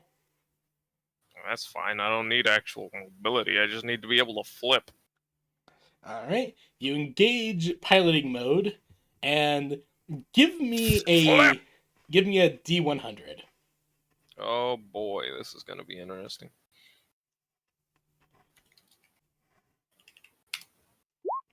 51. All right. Though you spend like so Haran and all the other members of the People's Throne just like watching you just kind of say flip, flip as the structure just shakes around them. Come on. And you're able to coax it to start rolling over with there being loud grinding and crunching noises all over. As eventually it stands upright. Oh, this thing is fucking Jesus. Ugh. Felt like an old man getting out of bed. Vecna, piloting something this big is something you are not used to. Ugh. It's literally like you feel like you're piloting yourself, but you're like the size of the Empire State Building. Oh, this is weird. I don't like this. I much prefer being hooked up to the Sucker Punch. Oh, also, so PB, you said it's been about 2 weeks? Since you guys have left the RMC, yes. Okay, good. Then, yeah, that'll have been enough time. Oh boy. I would assume Vecna would Lord of this first if he's been keeping track of this stuff. I'm not sure exactly how Vecna's machine mind, fourth dimensional NHP mind tracks stuff. Yes. It's tough to explain. So there was that piece of paper Vecna signed but never read because he assumed it was just standard stuff. Well, didn't sign. Just kind of left it in his voicemail box. Then Jericho signed it. Yeah. Okay. So Jericho would then know this. I don't know if Vecna knows, but about now Vector is... has not checked his voicemail yet, no.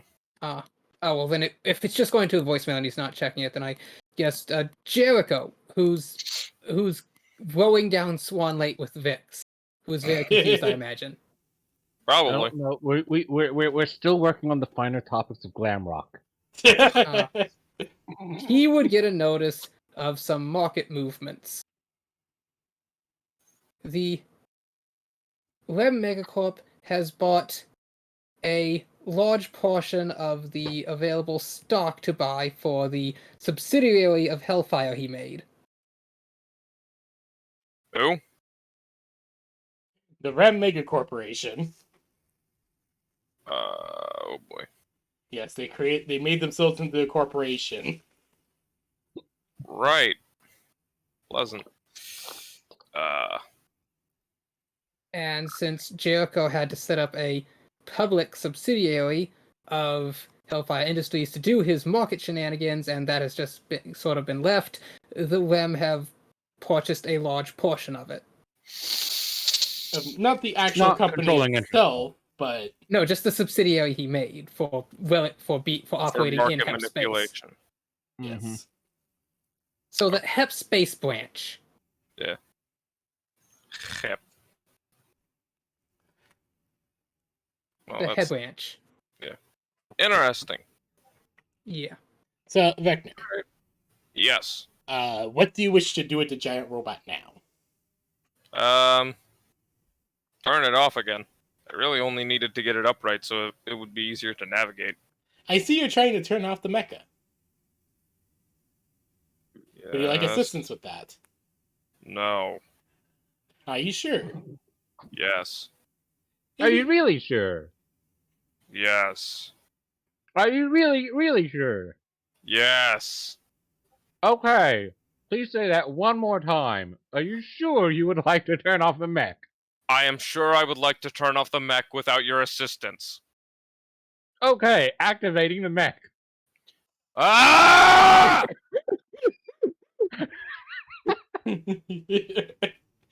So, Vecna, after literally strangling a digital object... I'm going to Cortex review, you little shit! As the mecha begins to initiate a restart process. Turn it off! Initiating reset. Power down! Reset in progress. Please do not force shutdown. Force shutdown! Engaging force shutdown. Not available at this time. Ah! Vector, please do not go and compromise this system because you're annoyed and want to prove a point.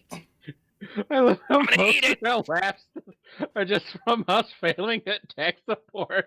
Fucking eat it. I'm gonna fucking eat it. I'm gonna fucking eat it. Don't eat it. Okay, I'd like to point out that Don't. Vector is like stock still, like sitting down while he's yelling this.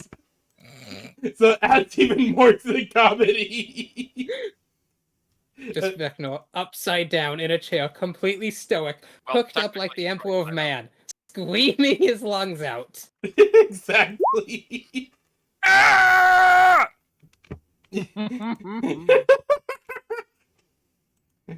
All right. So after the harrowing battle with Clippy, after the harrowing battle that took many a millennia to fight over, you killed Clippy finally. I have slayed the vile serpent. Like the great heroes of held before me, I have slayed the beast. And now I shall drink of its blood as a warrior does.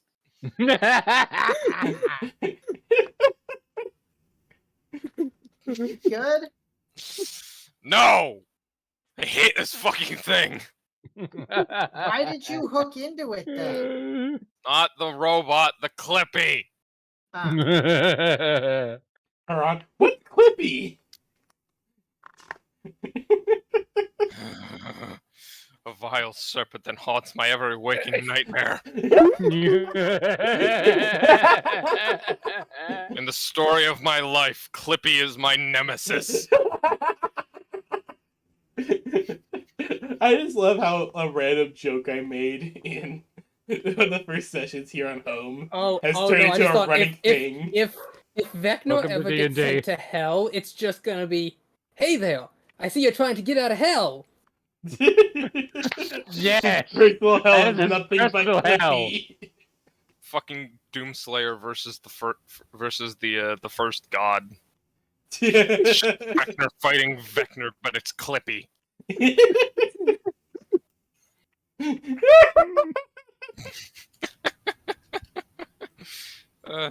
Oh dear God. We have way too much fun at times. Yeah. Just wait until you meet Jericho's nemesis, What's Jericho's nemesis? Siri. Right, because he's Irish. Siri can't fucking understand Irish accents.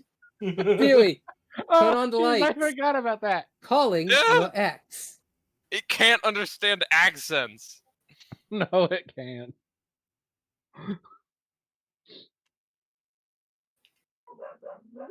Okay, so after, but you're able to finally pull yourself free from this Leviathan.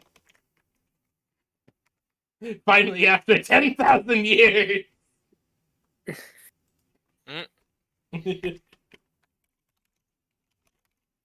And I just imagine that you literally tear yourself free from this thing. Let me out. what did we learn? I'm going Kill to the Clippy. I'm going to kill every last Ravager code engineer. Oh, wait a minute. Alright, wrong chat. Hold on, I did not mean to post that in Ludes. Okay, posting that in Lewd had an interesting connotation of her rising from the hole. Look at what I just sent. Not gonna lie, one of the best Power Ranger villains. Yeah, it's just fucking stupid. That's why it's so funny. Finally, after 10,000 years, I'm free! Time to destroy Earth! I love how her the first thing she wants to do as soon as she's out of the prison is go destroy the Earth. Yeah, That makes sense. she's on that Sigma female grind set. 10,000 I mean, years in imagine prison, this: you've been finally free, stuck in like a destroy the Earth. dirt hole for 10,000 years. You probably hate the physical Earth itself more than anything else. And wasn't she like on the moon? Yeah, Oh, was she? I can't remember. yeah, no, she was on the moon. Yeah, she was on the moon okay. and she got freed by astronauts. Astronauts that are visiting the moon, even though that does not look like the moon. Yeah. I mean, yeah, Sigma female grind set. Spend 10,000 years imprisoned. Get released by astronauts. Vow to destroy the Earth. Do not elaborate further. Leaves. Oh god, I just found an image that was Vecna if he got the Flayed virus. Oh, Christ. I don't know why. This gives off Vecna energy to me. Hand. Why is that so funny? Hand. Hand thing. See, he wants to take it off so he can see, but at the same time he has the flesh virus, so he needs to put more on, so he's very conflicted. Yes. Yeah. Yeah. So it doesn't take too long for you to get free of that thing, literally tearing up every single piece of data connectors and all that shit free from yourself. Freedom. At long last, I am free. That need to explain what was going on there. You're muttering to yourself again. Clippy. You say that like it explains something. It does. It explains everything. The Ravagers need to stop using Clippy as their onboard assistant AI. Lizard Man... What?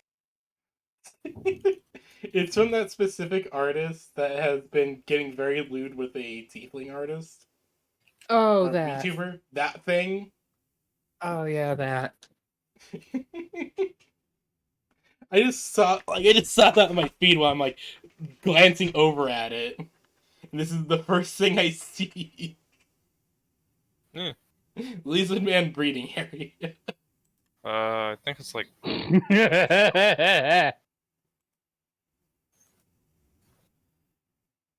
Bishopville SC. Okay, out of the chair. Time to start cutting this thing apart. And also, gotta go find the box. Gotta go find the box. You put it together literally just to tear it apart, rather than, potentially bring it with us. I mean, I'm just gonna rip the weapons off it. Well, I say rip. Or like surgically dismantle. I see. I just want the weapons so I can reverse engineer. Do you know how hard it is to keep a plasma containment field stable at this size? It's really difficult. Literally, I have no clue. It is really difficult. I see. Like, incredibly difficult. Like, Jesus Christ. So, it's difficult. Yes, very difficult. Anyways, let's go find the box that makes this thing bigger on the inside. Let's go find the Dr. Who box. The box, the box, the box, the box, the box, the box, the box. So Wait, a box that's bigger on the inside than the outside. I think that's like that would be like the ultimate relic of Wemkind. Yeah, probably. It's a box that makes anything you attach to it bigger on the inside. Oh, you can't get in the actual box itself? No, unfortunately. Oh, bummer. Then it's worthless. Well, you could probably get inside it. I haven't fully decided. You may not want to be inside it, though. Yes. Or it may be like the T dimension. It is endless and it is nothing but a void. Yeah. Tuscus can speak from personal experience. Why was the snipper rifle being worshipped? Fucking rifle. That fucking thing was evil. Snipper rifle was a good boy, and you know it. You only say that because you listened to what you told. True. Only reason you think it was good is because it followed your orders. Yeah, I guess that's true. Anyways, time to go Yes. find the box. All right. Give me a investigation check. The box. The box. The box. The box. The box. Ugh. The box. The box. You opened it. It does take Okay. it does take you like a good few hours for you just to finally find it. Mostly because you got trapped in what seemed like an infinitely falling corridor. Mm, The time loop on deck 37, the infinitely falling corridor, the time loop on deck 37. How long have they been in this mecha? A few days at this point. Okay, so at this point, Lywell would have woken back up, changed her sheets, took a long bath, and basically looked at her communications, noticed that Haran and Vecna's signals aren't there, assume they're doing something Vecna related. And so she would call Jericho.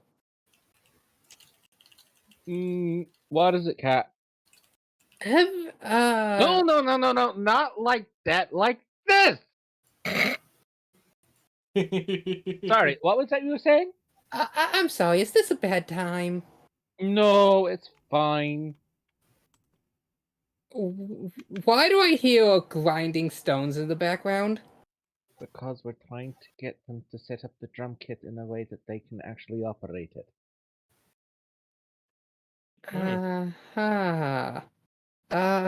Is there any status report on the current mission?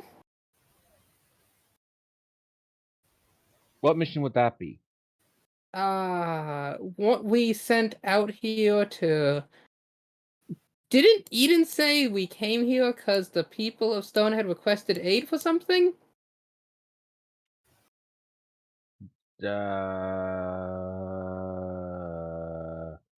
Jericho, Eden? not really sure because he's been too focused on trying to make a rock band.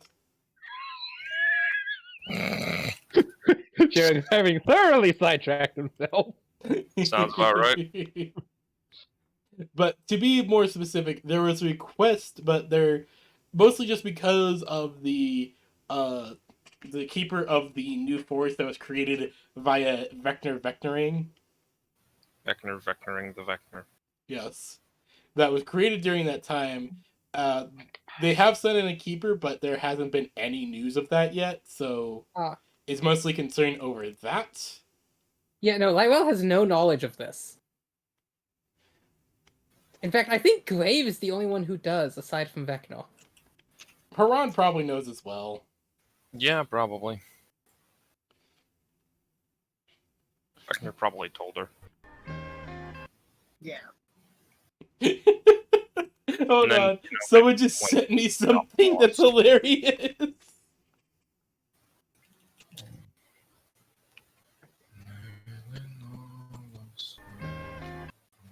Look at this. Eh? Oh, Christ, what am I looking at? What the? What the fuck? He's posing as he's falling. What? It's supposed to be a cinematic cutscene where you're falling to your death. Or that's what you think. But he's just posing in this scene. He's too Giga Chad for this. Yeah, he's too Giga Chad to care about falling to his death.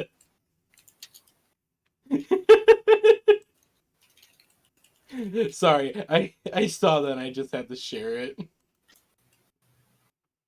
So you guys so Vector, you mark the thing for salvaging, and your drones will get to work on that immediately. Yeah. They do specify if you want it whole or in pieces. Mostly whole, just remove the weapons and yeah, remove the weapons. The drones do nod and begin getting to work. Sweet. It's like a swarm of ants. Neat. It's like a swarm of ants on chicken bone. That's disturbing. You're the one who made them. Fair. So as you and Haran are beginning to head back, you do get a call from, you all actually get a contact from the first. Uh-huh. Okay. What's up, big guy? We request help. Help with?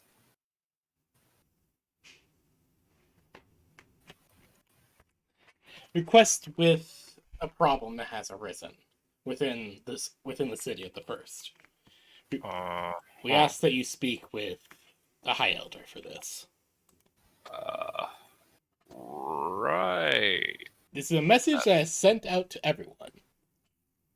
This is... Is it pre-recorded? No, it's like a live comm to everyone. Oh, okay. Jericho just tells the band to keep practicing as he goes to attend this. Keep vibing.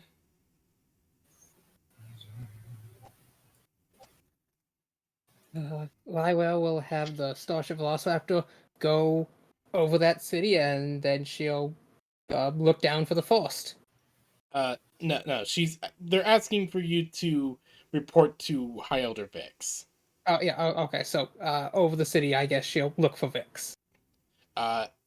So as you're going over the city... I'm gonna go use the bathroom real quick. Alright. So, Lyrell, as you're going over the city, you see that the forest that appeared there is way different than you last saw it when you guys were last here. The terrifying undead forest. No, not the undead forest. The forest created via Vector going cascade. You remember hearing reports about it? Oh yeah, that's right. I wasn't there for that. Yeah, no, you remember hearing reports about it though. And you're looking over it and you're like, wait a minute, this forest looks nothing like I remember it looking. This wasn't in the reports. As the forest seems more, as the vines and trees look red, almost. Like somebody has been neglecting to update the file. As the Starship Velociraptor is like going over it, there's like a warning from an automated system that's telling you to please do not go over the city. Huh? A warning to not go over the city, that the area is under quarantine. Is underneath a level 5 quarantine.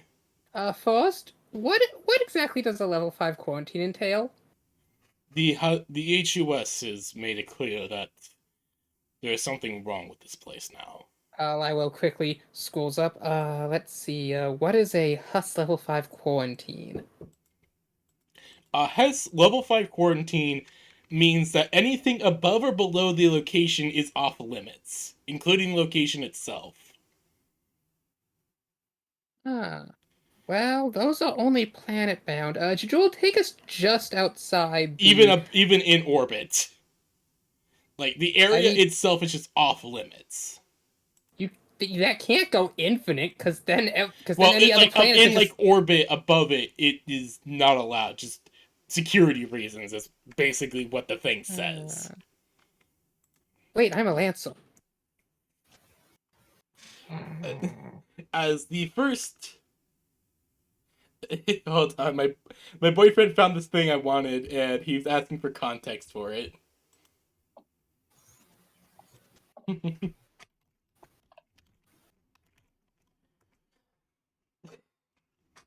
But if you'll look in Ludes, this is the thing I was thinking about when Vector was just rambling.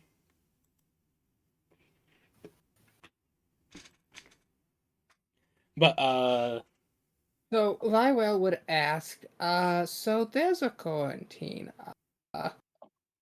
Jadul, can you send a can you get in contact with the Huss station in charge and request authorization to enter a quarantine zone? Reason, official Union Lance or investigation. I am already in contact with them. They're requesting that you find High Elder Vix for a briefing. They say they keep saying look to where the first is standing. The first is not in the city. Look to where the first is standing. Run a broad range scan. See if you can find the first. You find the first. She just literally. She appears in a hologram and points out the window. Where you see the towering colossus of metal and crystals. Wait, that's the first? You remember the body you made for them? Yeah. Yeah, no, it's standing like at the edge of the quarantine zone. Oh, okay, that's what you meant. I thought you meant like up in orbit. I saw a towering spiral of crystalline metal. No. X marks the spot. Okay, take us down there. All right. So Jadul takes you down to that spot and will be will eventually make a landing. What is parallel is everyone the Velociraptor between like the entire parking area and the streets and fields? All right. What is everyone else doing? As this call to gather is sent out. I mean, is he making his way over? Vecna's silent for me. Do you hear him? No? I don't hear him. Yeah, he had to use the bathroom. Oh, okay. I'm gonna imagine that Haran, you probably drag Vecna with you, correct? Yes. All right. So you all are finding yourselves at a kind of like base camp where there is lots of stuff happening. I return. Hello, Vecna. Hello. What's have I missed? Nothing really much, but the first has sent out a message requesting that you all arrive at a base camp at the city of the First, outside the quarantine area. And the Starship Velociraptor is parked there, filling the entire parking lot, highway, and neighboring field. God fucking damn it. But it is successfully parallel parked between the two biggest landmarks. What the fuck? How did it manage that? Jadul is very precise. Right. Okay then. So Vector's like questioning this as you all are heading into a tent, where you see High Elder Vix with a few HUS military personnel, as they're all looking over a very recently updated map of the city, and the city, from what everyone can tell from not only just walking up. What the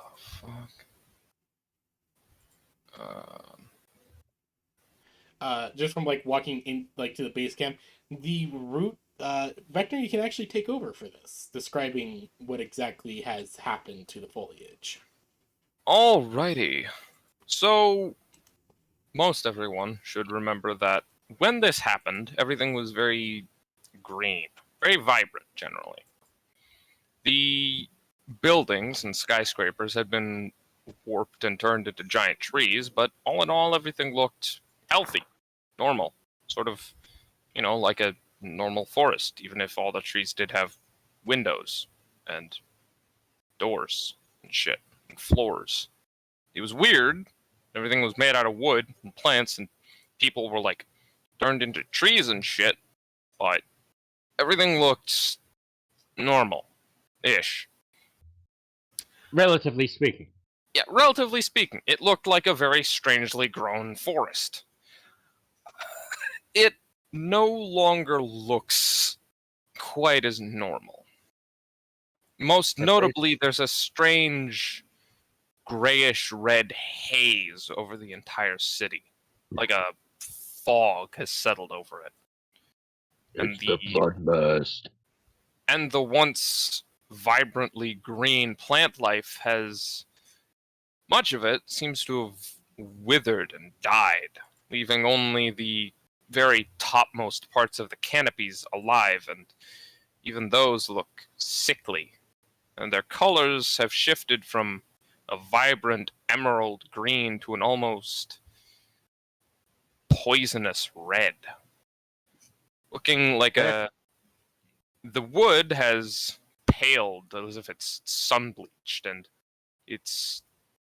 there's strange patches of bright red moss and fungus that seems to grow across each of the trees in such high densities that it's visible from this massive distance.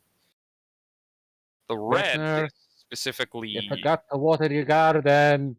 The red specifically is a very specific type of red. The specific red is specific. Yes, this red is... It's a specific red. Yes, I'm not good at English. Cut me some slack. This red, in particular, is not a usual energy red or a glowing red or even a blood red. It's the red of an infected wound.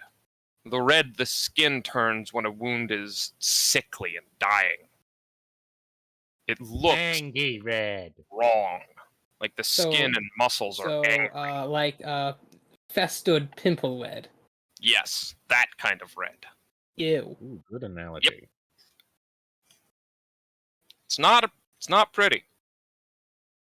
And the entire city is surrounded by what appears to be a 10 to 20 mile long, or in a radius around the city, about 10 or 20 miles has been completely glassed clean. Flat, dead, glassed ground. Not a single thing left to live on it. In this glassed area, there is teams with mining vehicles and construction equipment. People like members of the Children of Hoxus and the Dwarven Mining Corporation clearly running constant operations underground. And as you guys approach the tent with Vix in it, the sight before you is a hectic scene of clearly something that has just recently just gone crazy. As you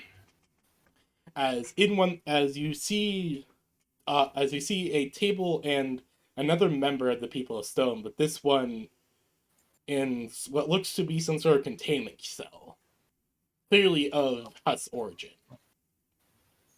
And inside this containment cell is a member of the People of Stone, but different. Vector would remember something very similar with the Keeper of the Undead Woods. But this one, they're laying on a bed and twitching and writhing as this wood that looks sickly and red digs into their crystal and stone, twisting them. Lyrell, though you do not have a direct connection, you get the sense that it's screaming. Lyrell holds up her data pad and put the fancy one from the Godforge and presses the scan button. You scan and... Why is it that whenever I'm using the scanner, I always get bad rolls? So running the scanner, it looks through it and comes up with an error. Unknown extra-dimensional entity detected. Extra-dimensional entity detected. Wait. This is the red alert! What? Lyrell holds up her data pad. Uh-huh. It's the same type of error that I got when I kept trying to scan the thing that we found underground. Uh-huh. The thing. Ah, yes, the thing. What thing? Haran. The thing. The thing that we're not supposed to talk about because it would break rules. Vector just leans in. Thing. The portal thing. Oh, right, that thing. Yeah, that thing.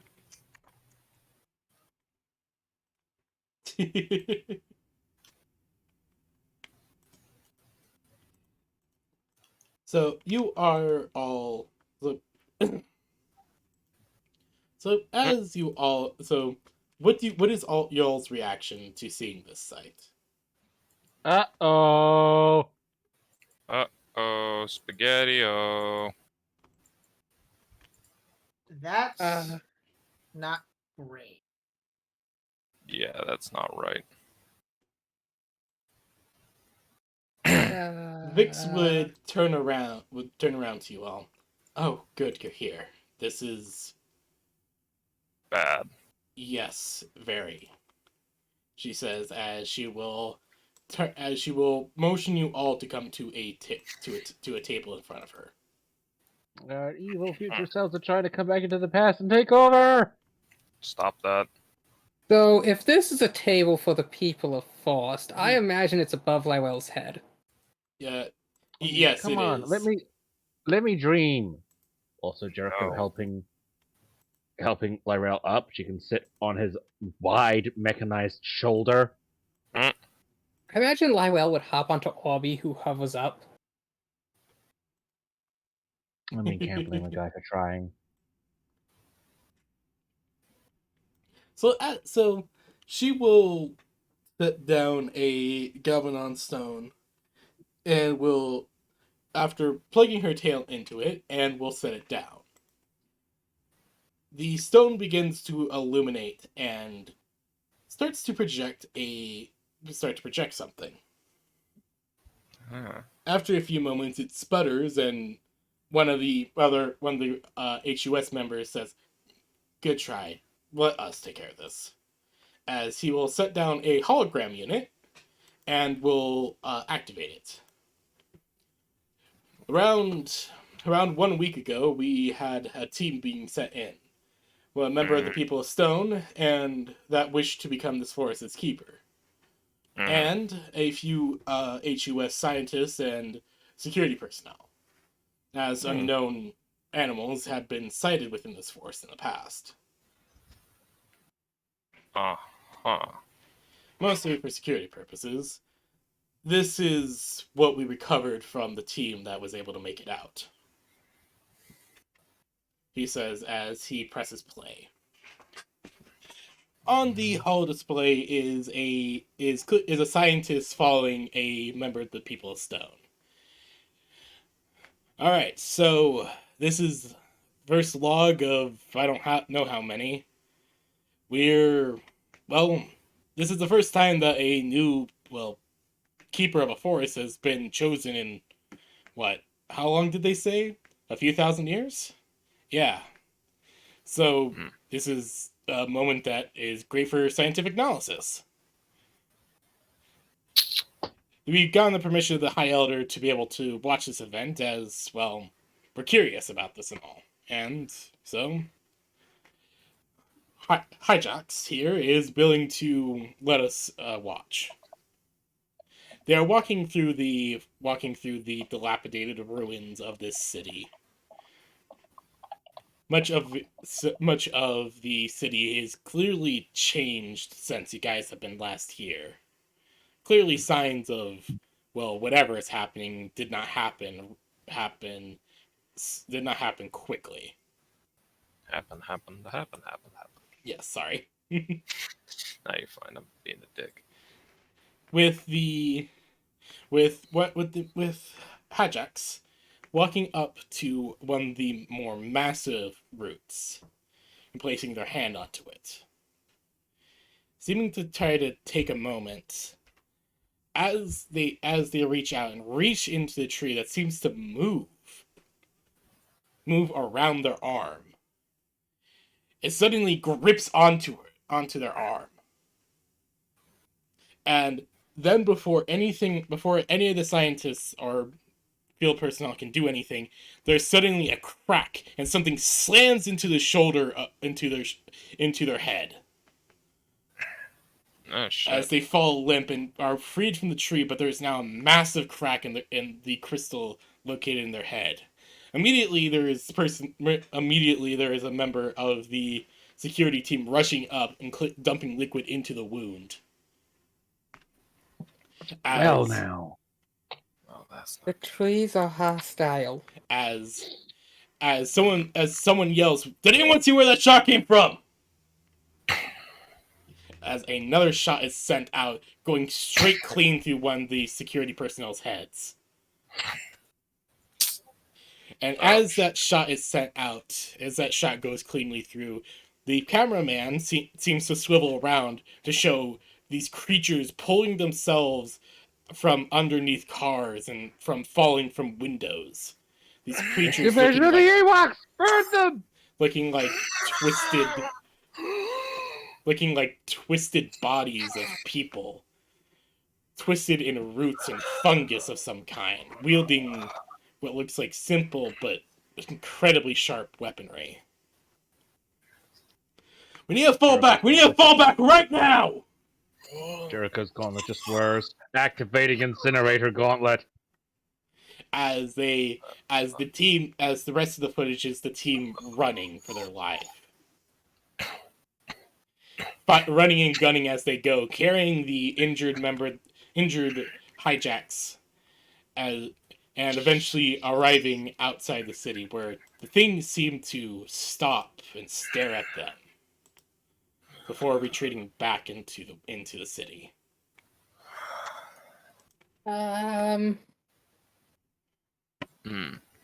What That's are those? trees. Vix would then turn and take a deep breath, or at least the equivalent that she can at least translate through psychic ability, and explain that this is that they do not know what this is, but something in their consciousness keeps telling them something. So what is that? Flammable! Something, yeah, that's one word for it. Something within you understand that we are what you identify as a semi-hive mind, correct? Yes. There's been a new voice now. Oh, And I'm gonna guess it's those zombie fuckers. It says simply expand, destroy, and it calls itself Root. Let's go and We have I had a gardening pun for this. The HUS has begun containment procedures, and we've been offering what help we can. In fact, wasn't exactly shown in the footage, but the security personnel state that these creatures kept trying to grab hijacks as they were running. It sounds like they're trying to eat the rock people. Yeah, that sounds about right.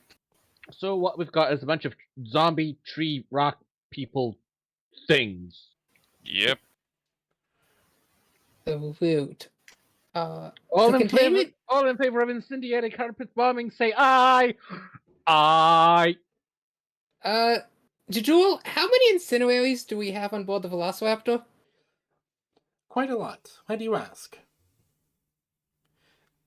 Vix would raise her hand and stop. Lila looks up at Vex. Vix would like raise her hand, telling them, like, pushing them to stop.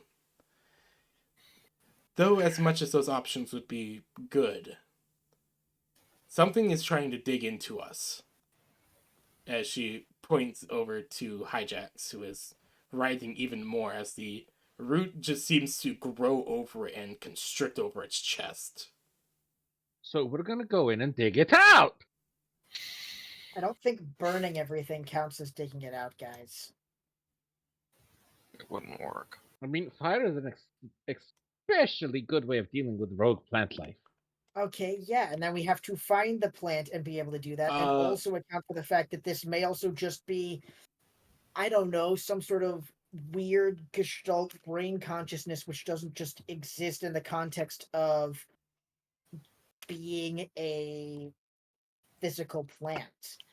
Well, that's Even what if we have Vecna for. Even if we could burn them burn every last part of them, it wouldn't work. The Metavault. And The what? Metavault's still in the city. And if they're in the city, then they have access to the Metavault. My Metavault. Well, then we're gonna go in and clean your mess up. Everyone who isn't part of your guys' group is like staring at Vecna like, what? Like, what the fuck are you saying?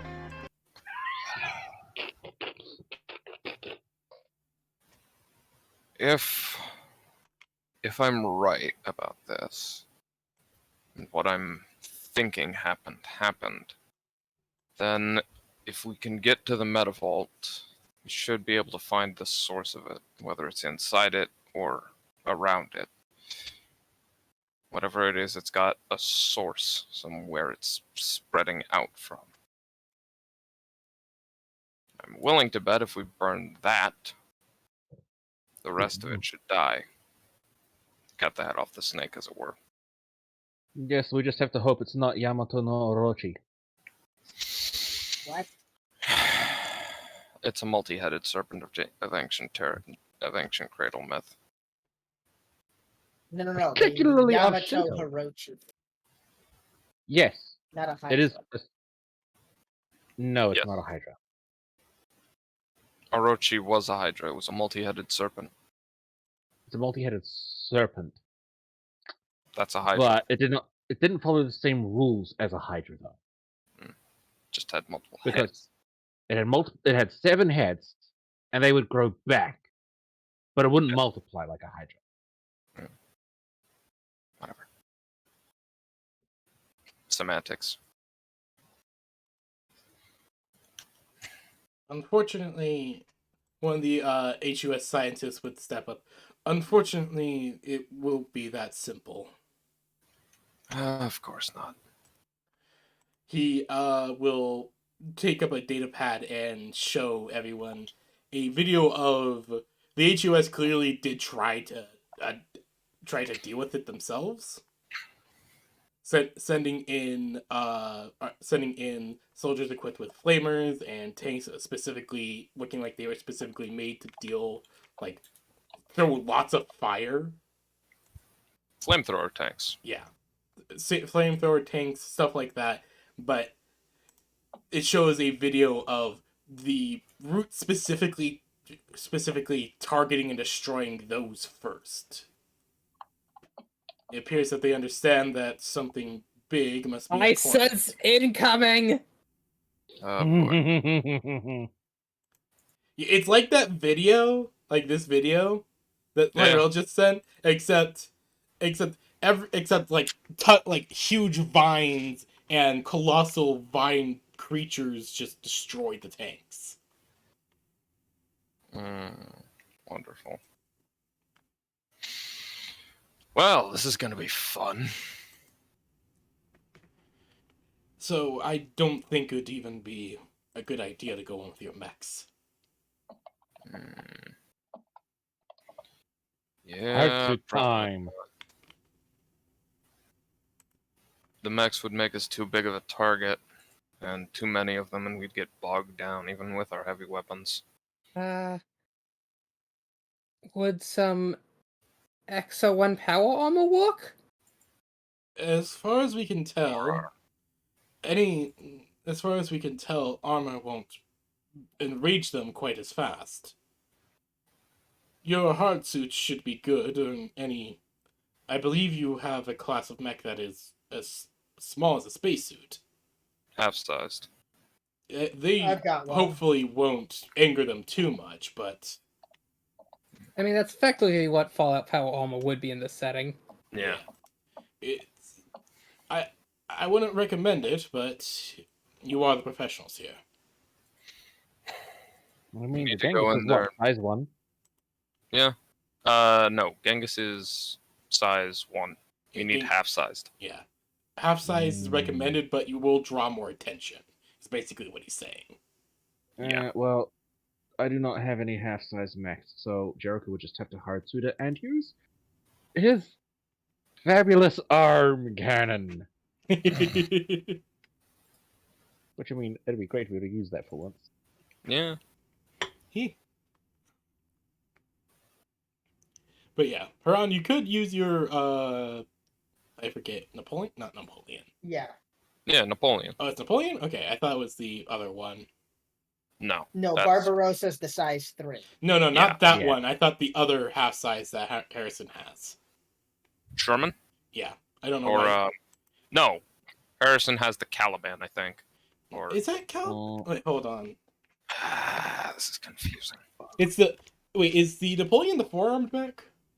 Yeah, I think Yeah. so. Okay, yeah. It's That's the tall, one. it's short, it's got 4 arms. Yeah, okay.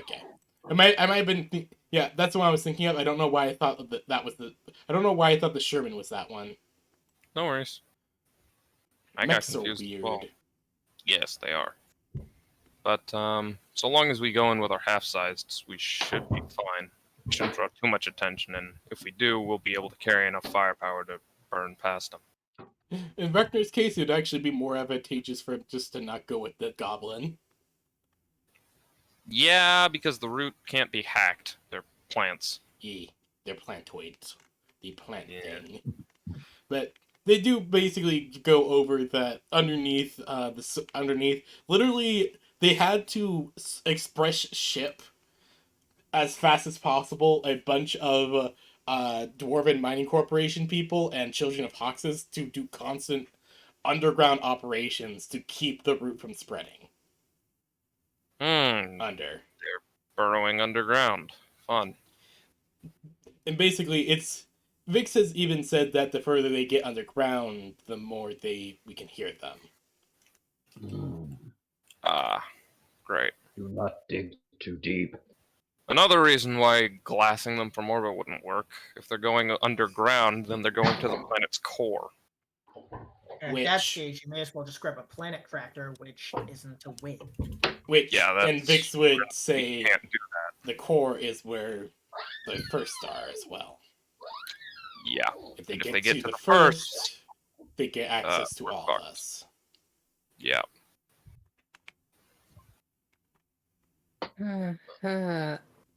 Lyle stops. She turns around, then turns around the other way, and after about 3 rotations, she manages to grab her crystal tail. Does that count for me too? It shouldn't. As far as I understand, that tail is unique.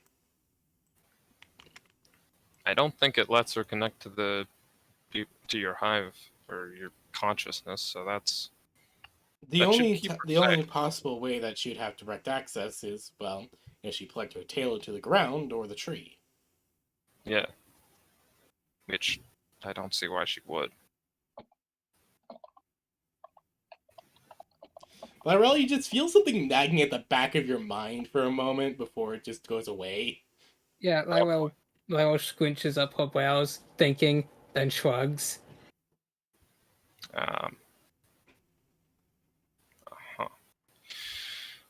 Right. Well, say the best bet we have is to go in there and cut it off at the source. Indeed. Which should hopefully cut it off fast enough. And I wish I could give my people as support, but probably best you don't. Yes, they seem to be targeting us pretty as well. So yeah, not a good idea. She looks over to Hedgeox. Just he keeps saying that they're trying to dig deeper. Yep. It's unnerving. Is there any way we can help with that? As she points to the root on the Hedgeox. Anytime we try, it seems to lash out. Any part of the body that it's on, it seems to use to try to lash out at us. Lyra looks up at Vecna. Can you help him? I might be able to, but I'm not sure how. Without a better understanding, I could very easily make it worse. We could. Oh wait, no. Vic would just sigh. As much as I want to put him out of his misery, we can't. So far, he's been cluing us in on, well, operations of that these things are undertaking, or as close to operations as they are. He says listening to this thing is weird. I can imagine. Levels thinks, wait, so people of Stoss, your Galvanon stones are powered by the Veil, right?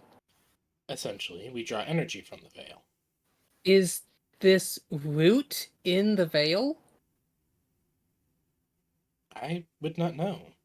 We're Well, still very much Vecno. unknown. You have a regarding the Veil breaker, right? Could you bamf through him without taking the root?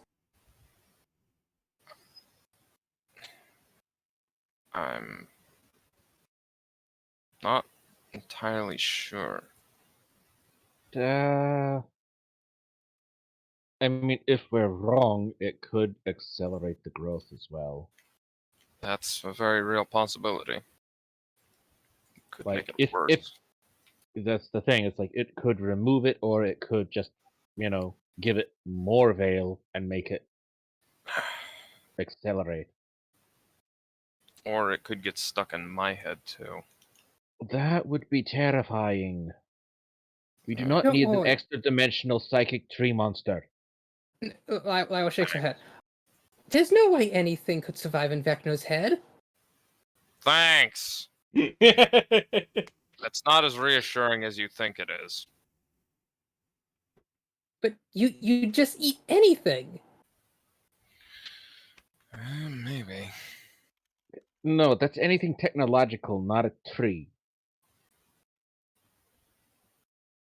It's hard to explain. I could possibly overwhelm and amalgamate it, but then I'd have part of it as part of my existence. Not a good thing. It's hard to explain, and depending on just what this thing is, it could be bigger than me. Would the NHP vacuums walk? Doubtful. It's not an NHP. It doesn't run on Ra's laws. Or even blink space laws. Lyrel, to be like I imagine that you try to compare data. Yeah, no, it is 100% different laws. Like the errors are completely different kinds of errors for both a scan of Vector to a scan of this root substance. But Lyrel's dealing with two entities that she has no idea how or why they walk, so she's just trying to troubleshoot ideas. Sounds about right.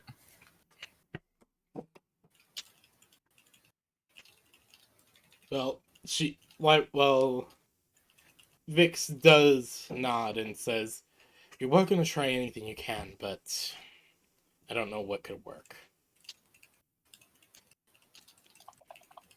At this point, we're trying our best to make him at least comfortable.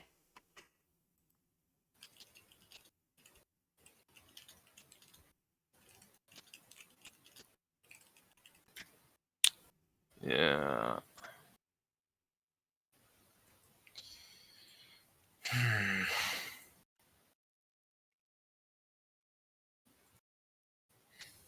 Alright, well, best plan I've got is push into the city, try and find the Metavault, or wherever this is coming from, and then wipe it out.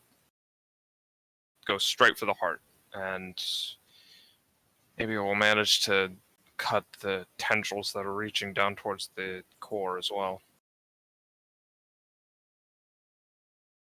Lyrel nods, and then taps her helmet. Jadul, prepare the Exo 1 armor. Reality Breaker loadout. Understood. Preparing Reality Breaker loadout. as you guys are given the chance to prepare, and we will actually begin this all expedition next session. That makes sense.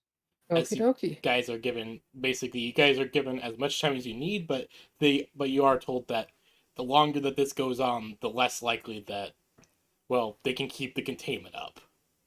Yeah. But yeah, you guys are given time to prepare whatever you think you might need. If you want to quickly, like, if you have something you want to make sure you run it by me, yada yada. Yeah. No, I imagine everything Lywell's using is stuff that's been used before. Yeah. Yeah, Like, if you that's want to fair. make something special for this occurrence, yada yada. Makes sense.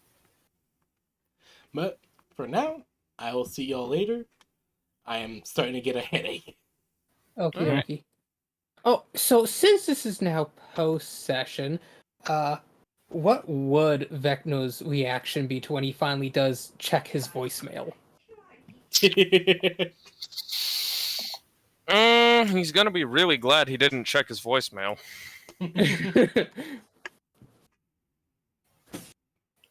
Because Haran would be pissed at him if she found out he agreed to that. Agreed to which one? The REM thingy. The Rem There's forming a their lot. own megacorp. Yeah, that. Yeah, she's going to be completely and absolutely furious. Thankfully, not at Vector, because he's not the one who agreed to it. He didn't even check. He just saw, message from Heaven's Gate. Yeah, sure, I'll check it later.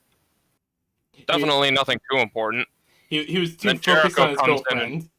Yeah, and then Jericho comes along and fucking just says, "Oh yeah, what's this? Yeah, sure. Sounds good. Yeah, this sounds like a good decision. This is a great decision. Yup." Click. Also, Jericho, I actually have a question. Would you like to have possessions of the Mr. Bones Yavin AI? Oh boy. I do not have a use for it. Aw. You can install it on your mecha. Actually, yeah, you could install it on your Mac. You'd get Yes, Mr. Bones. I would need to deploy him in a far more interesting manner than that. Ah, jeez. Entirely up to you what you want to do. Wait, no, you have your own Starship Velociraptor coming. Yeah. Yes, but we're putting an NHP in that, not Mr. Bones. Why couldn't you have both? Because Mr. Bones would drive me insane. Yeah, that's fair. Also, Wait, Mr. Bones is the ultimate key to annoying other people. Also, I actually went about to explain to Lyrel the different new NHP classes that has been sweet. discovered because of the whole wormhole thing. I assumed that the rest of the party would have been informed of that. So... Yes, I forgot to tell them directly. But so there is the Hephaestus class on HP. Yeah. There is the Apollyon class in HP and the Sarkic class in HP. Mm-hmm. The two Sarkic class NHPs have been returned to Heaven's Gate, as the Rem put it. They feel like it's better there. They're evil. No, Violent. mostly because of they're very interesting in genetics. The way those two NHPs work is they scan the genetic codes of those around them and figure out how to mutate or do stuff with them. And as soon as the Rem heard that, the transfer paper was immediately approved. Because the Rem don't like anyone fucking with their genetics. They're afraid of their secrets being discovered. Yes. Their genetic secrets. But the Hephaestus class The fact NHP is that they all have very... a genetically inbuilt addiction to peanut butter. No, that is actually just Lywell and her sisters. The Rem like peanut butter, but Lywell and her sisters really like it.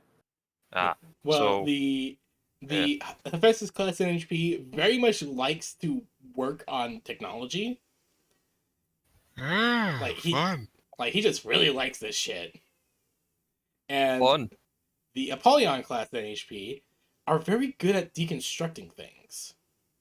Like Interesting. down to like a molecular level and manipulating it. Interesting. Indeed. Currently, though, because Eden explained how the NHPs are kind of like newborn children and need to be taught stuff, the WEM are doing the responsible thing and showing the 3 NHPs they still have every episode of Bluey ever. Oh, Christ. The thing is, it's actually not that bad of a show. Oh, well, that's... It's a children's Good. show, yes, but it's an Australian children's show. I don't think anyone's ever said that Bluey's bad. No, it's actually pretty good. Oh. It's like That's fair, I it's a suppose. children's show, and I think it's been running for a while at this point. Sounds about Yeah, right. it's established. The only problem is they're Aussies. Yeah, they're Australian, Also, which is a problem in and of also, itself. I love the artwork Also I just not. found I like of the the Aussies. Mechanicum Golden Army. Yeah, that's pretty cool. Why does that look? Why does that fit so well? Looks fucking sweet. The Golden Army already looks badass, and mixing it with the fucking. I forgot what So, they're called. part of the WEM forming the Megacorp is they gave back the Union ships that they had originally got from the beginning, and They're not basic. gonna use that tech anymore. Yeah, they've basically resolved all the legalese issues. Hmm. They're still gonna have to pay reparations, at least for the stuff that they previously did.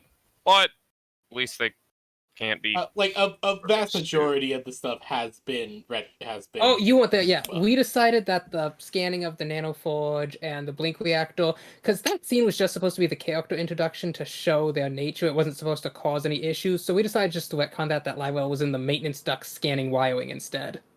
Ah, okay. So they That's- never got the like blink reactor like or the the issues nanoforge. aren't like the stuff is nowhere near as bad, but there is like some stuff. Still, like, what they did was still illegal, but it's not turbo illegal. Yeah. It's minor enough to be forgiven, because, oh no, they know we like to double twist tie our wiring. Yeah, I suppose that's fair. Alright. I will see y'all later.